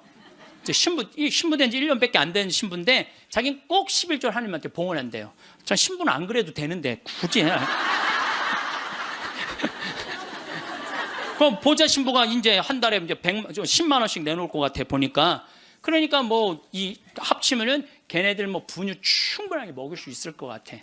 그래서 여러분들도 아프리카 가는 거를 멀게 생각하지 마세요. 아프리카 여러분들 얼마면 가느냐? 비행기가 한 230만 원이야. 그리고 여러분들 한 달에 30만 원이면 여러분들 먹는 거 충분히 떨어져요. 30만 원만. 그럼 230만 원에 30만 원이면 360만 원 아니에요. 그렇죠? 600만 원. 그리고 400만 원은 거기다 주고 1,000만 원만 있어도 아프리카 1년 갔다 올 수 있어요. 거기 가면 여러분들 할 일 너무너무 많아요.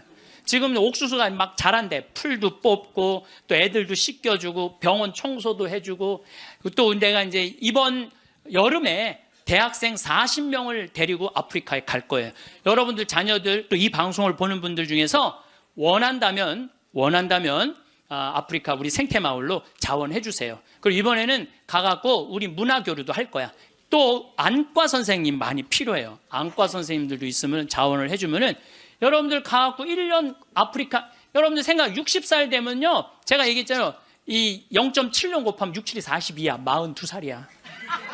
42살에 한국에서 그냥 이 1년 1,000만 원 써요. 1년 1,000만 원 쓰신다니까. 그러니까 그거 가지고 내 생각에는 아프리카 가서 1년 동안 봉사활동 하고 오잖아요. 여러분들 삶이 달라져요. 완전히 달라진다는 내가 확신합니다. 남을 위해서 한번 인생을 살아보잖아요. 남을 위해서 사는 것처럼 의미가 있는 게, 내가 그 치과 의사 선생님들이 사실은 일주일을 비우면은요, 치과는 돈이 얼마야.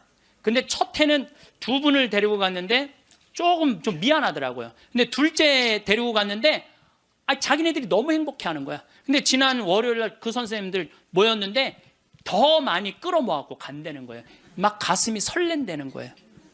자기네들 한 주면 2천만 원, 3천만 원 돈을 못 버는 건데 막 설렌다는 거예요. 남을 도와주고 어려운 사람을 위해서 자기가 무언가 할 수 있다는 건요, 인생이 즐거운 거예요. 여러분들 이 세상 살면서 나만을 위해서 살다 가면 그 얼마나 어리석은 일이에요. 이웃을 위해서도 좀 살고, 그런 설계를 한번 해보라는 거예요. 나도 한번 아프리카 한 1년 가갖고 봉사활동 한번 해봐야 되겠다. 그런, 우리가 한국에서 욕심 부리면서 지지고 볶고하지 말고, 맨날 싸우고 죽이는 것만 보고 그러지 말고, 좀 그 아름다운 데 가갖고 수녀님들하고 같이 기도도 좀 하고, 그 아프리카 수사님, 수녀님들 많으시거든요. 그 수녀님들하고 얘기도 좀 하고, 영어 안 돼도 다 통해요. 걱정하지 마세요. 말 안 해도 다 통하니까 걱정하지 마시고. 내가 한번 그런 도전을 해보면은요, 사는 게 즐거울 거야. 근데 그냥 오늘이 저날이고 저날이 이날이고 이런 사람들은요, 사는 게 너무너무 재미없어요. 자, 마지막 기도 바치겠습니다. 성부와 성자와 성령의 이름으로. 예수님께서 그들에게 말씀하셨다. 내가 진실로 너희에게 말한다.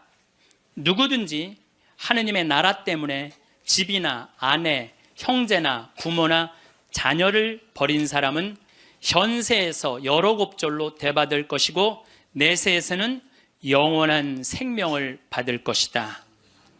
영광이 성부와 성자와 성령께, 성부와 성자와 성령의 이름으로. 감사합니다. 황창현 신부님의 행복 특강이 어떠셨나요? 오늘 황창현 신부님께서는 곡기를 끊고 평온한 죽음을 맞는 것에 대해 말씀해 주셨는데요. 참 공감 가는 부분이 많았습니다. 병원에서 죽기 전까지 주는 정맥주사는 몸을 말라가듯 죽을 수 없게 하고 수분이 넘치는 상태를 유지시킨다고 합니다. 곡기를 끊고 말라가듯 죽을 때 인간은 오히려 죽음의 고통을 덜 느끼는데 병원에서 연명치료에 시달리다가 고통 속에 가시는 분들이 많습니다. 현대의학의 죽은 비즈니스에 속지 않기 위해서는 누구에게나 죽음을 배우는 시간이 필요합니다. 요즘에는 대부분의 사람들이 병원에서 죽음을 맞습니다. 중환자실에서 홀로 쓸쓸히 죽어가는 것이 과연 최선일까요?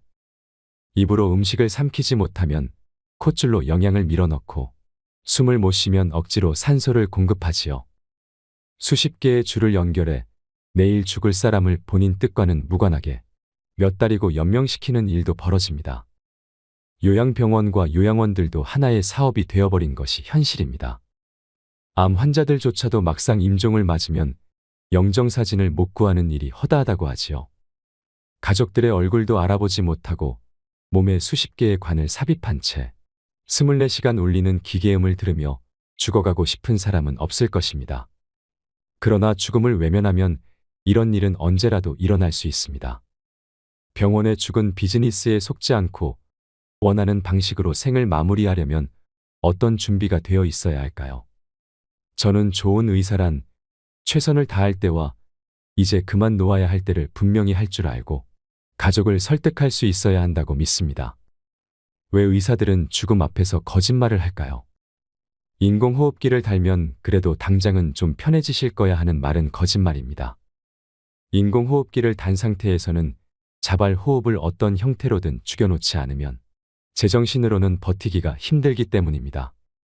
중환자실에서 사망한 환자의 가족들의 공통적인 푸념은 사랑하는 우리 아버지, 우리 어머니가 주렁주렁 뭘 달고 동여맨 채 돌아가셨다는 말입니다. 이것이 현실입니다.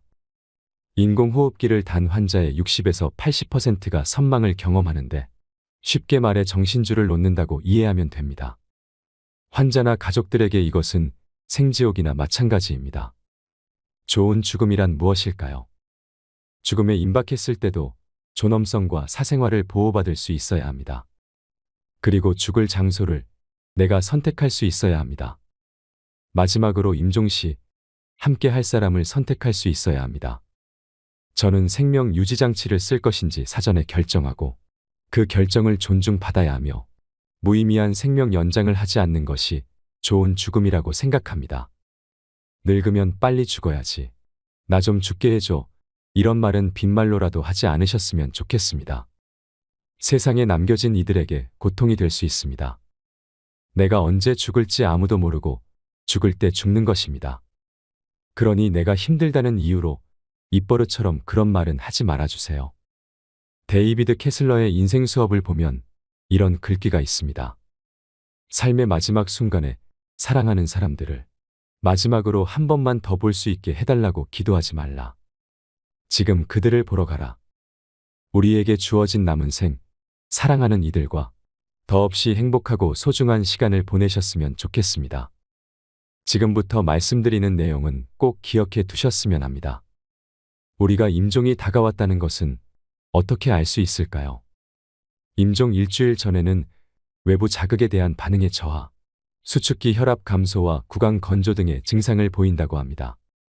특히 임종 하루 이틀 전부터는 혈압이 현저하게 떨어지고 가래 끓는 소리를 내며 눈을 위로 치켜뜨는 증상을 보인다고 하죠. 의식의 변화는 진정과 기면의 단계를 거쳐 혼수와 사망에 이르게 되는데 이는 잠들듯 편하게 눈을 감는다는 표현을 의학적으로 설명한 것입니다. 하지만 일부 환자들은 환각 경련 등 임종 직전에 선망을 겪습니다. 의식이 나빠지면 이에 따라 호흡이 불안정해지는데 숨을 몰아쉰다든지 긴 시간 숨을 쉬지 않는 무호흡 증상이 나타나면 임종에 임박한 것으로 보아야 합니다. 하지만 이것을 기억하세요. 무난한 임종 상태로 임종에 가까워지면 오히려 통증은 줄어듭니다. 임종 환자의 가래 끓는 소리를 의학적으로 임종천명이라고 하는데요. 신체 기능이 쇠약해져 기관지에 고인 분비물을 뱉어내거나 삼킬 수 없어지면서 기도 내에 분비물이 쌓여 발생합니다. 이 증상이 일어날 때쯤이면 대체로 의식은 혼수 상태이며 환자는 불편함을 거의 느끼지 않는다고 알려져 있습니다. 이 시점에 도저히 참지 못하고 환자를 의료기관으로 옮기는 순간 연명 치료의 굴레에 들어서게 되는 것입니다. 밥을 못 먹는 단계를 지나 물도 못 마시는 단계가 오면 이제는 정말 살 시간이 얼마 남지 않았음을 알고 이에 대한 준비를 해야 합니다. 통념과 달리 임종 환자는 탈수가 되었다고 해서 갈증을 호소하지 않습니다. 우리 주변의 현인들 중에서는 영면에 들기 전 곡기를 끊고 죽음을 기다리는 경우가 있습니다. 저는 가야 할 때가 왔다고 생각되면 이렇게 자연으로 돌아가는 것이 가장 바람직한 형태의 죽음이 아닌가 생각합니다. 김학철이라는 독립운동가를 아시나요? 임종하시기 전에 21일간 물만 드시면서 꼬박 굶고 마지막에 관장을 하고 돌아가셨다고 하는데요. 이렇게 돌아가시면 염할 것도 하나도 없다고 합니다.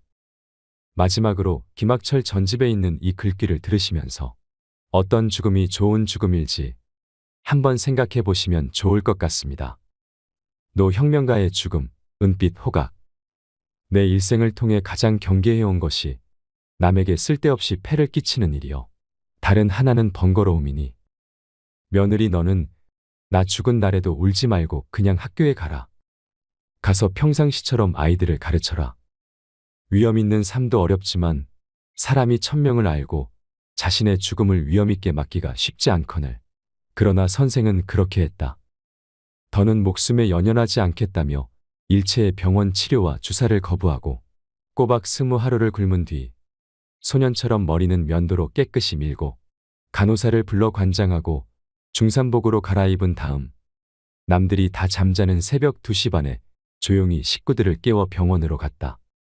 그리고 평소의 모습처럼 침대에 누워 도란도란 얘기를 하시다가 그만 깜빡 저 세상으로 가시었다. 입가엔 행복했던 날, 손녀와 함께 짓던 미소 자국이 역력했으며 눈가에선 마지막 매섭고 밝은 빛이 빛났다. 향년 85세. 이상으로 책틀맨이었습니다. 지혜를 쌓는 당신의 오늘이 아름답습니다. 더 좋은 영상으로 찾아뵙겠습니다.